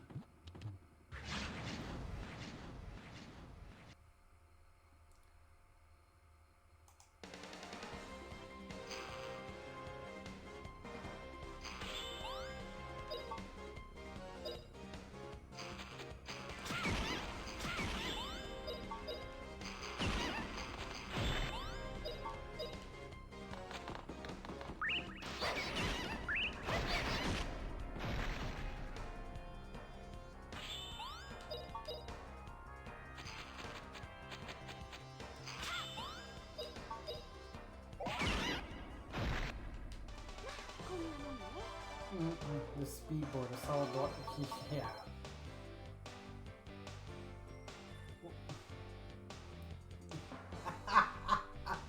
Don't give him any ideas. Don't give him any ideas. They would do it. For enough money, Nintendo would do it. Especially Nintendo in this day and age.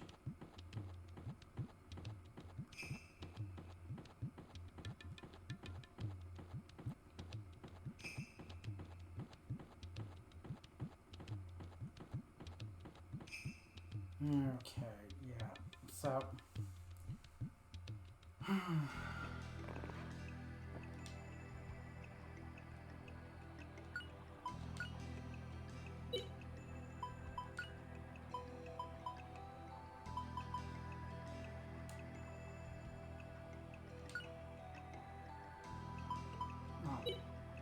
everybody's, yeah, I'm gonna call it a stream.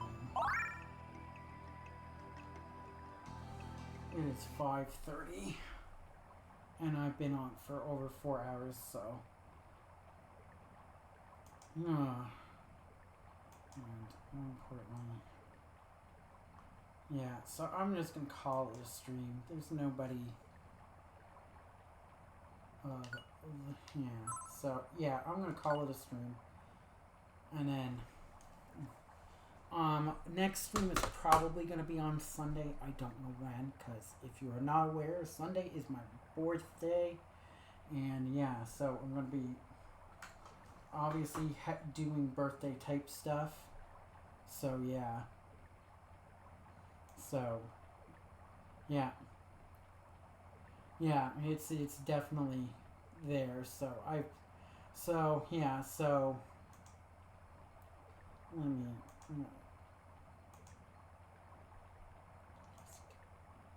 yeah, I'm gonna call it a night, and thank you all for popping in. Thanks again to Eppolite for the big ass raid. Anyway, Sunday is my plan for the next stream. Thank you. Yeah, thanks for showing up, Toji, as well. Yeah, so I will Sunday, which again is my birthday. Just putting it out there. Just putting it out there. I know. I'll do probably more of this, and then yeah. But again, it's really, I don't know what I'm going to be doing. It was great to meet you too, Robin. Thank you again. Thank you for all the conversation. So yeah, so I don't know when on Sunday, again, because of all the birthday stuff, so it might be super late, like technically Monday super late, but that's the plan to do that. So anyway, I mean, it's a tempting idea, Calculacola, but no, I'm so far behind on this, and I have redeems that I did for my last birthday stream that I haven't even touched. So I need to stay on target. Stay on target. Yeah.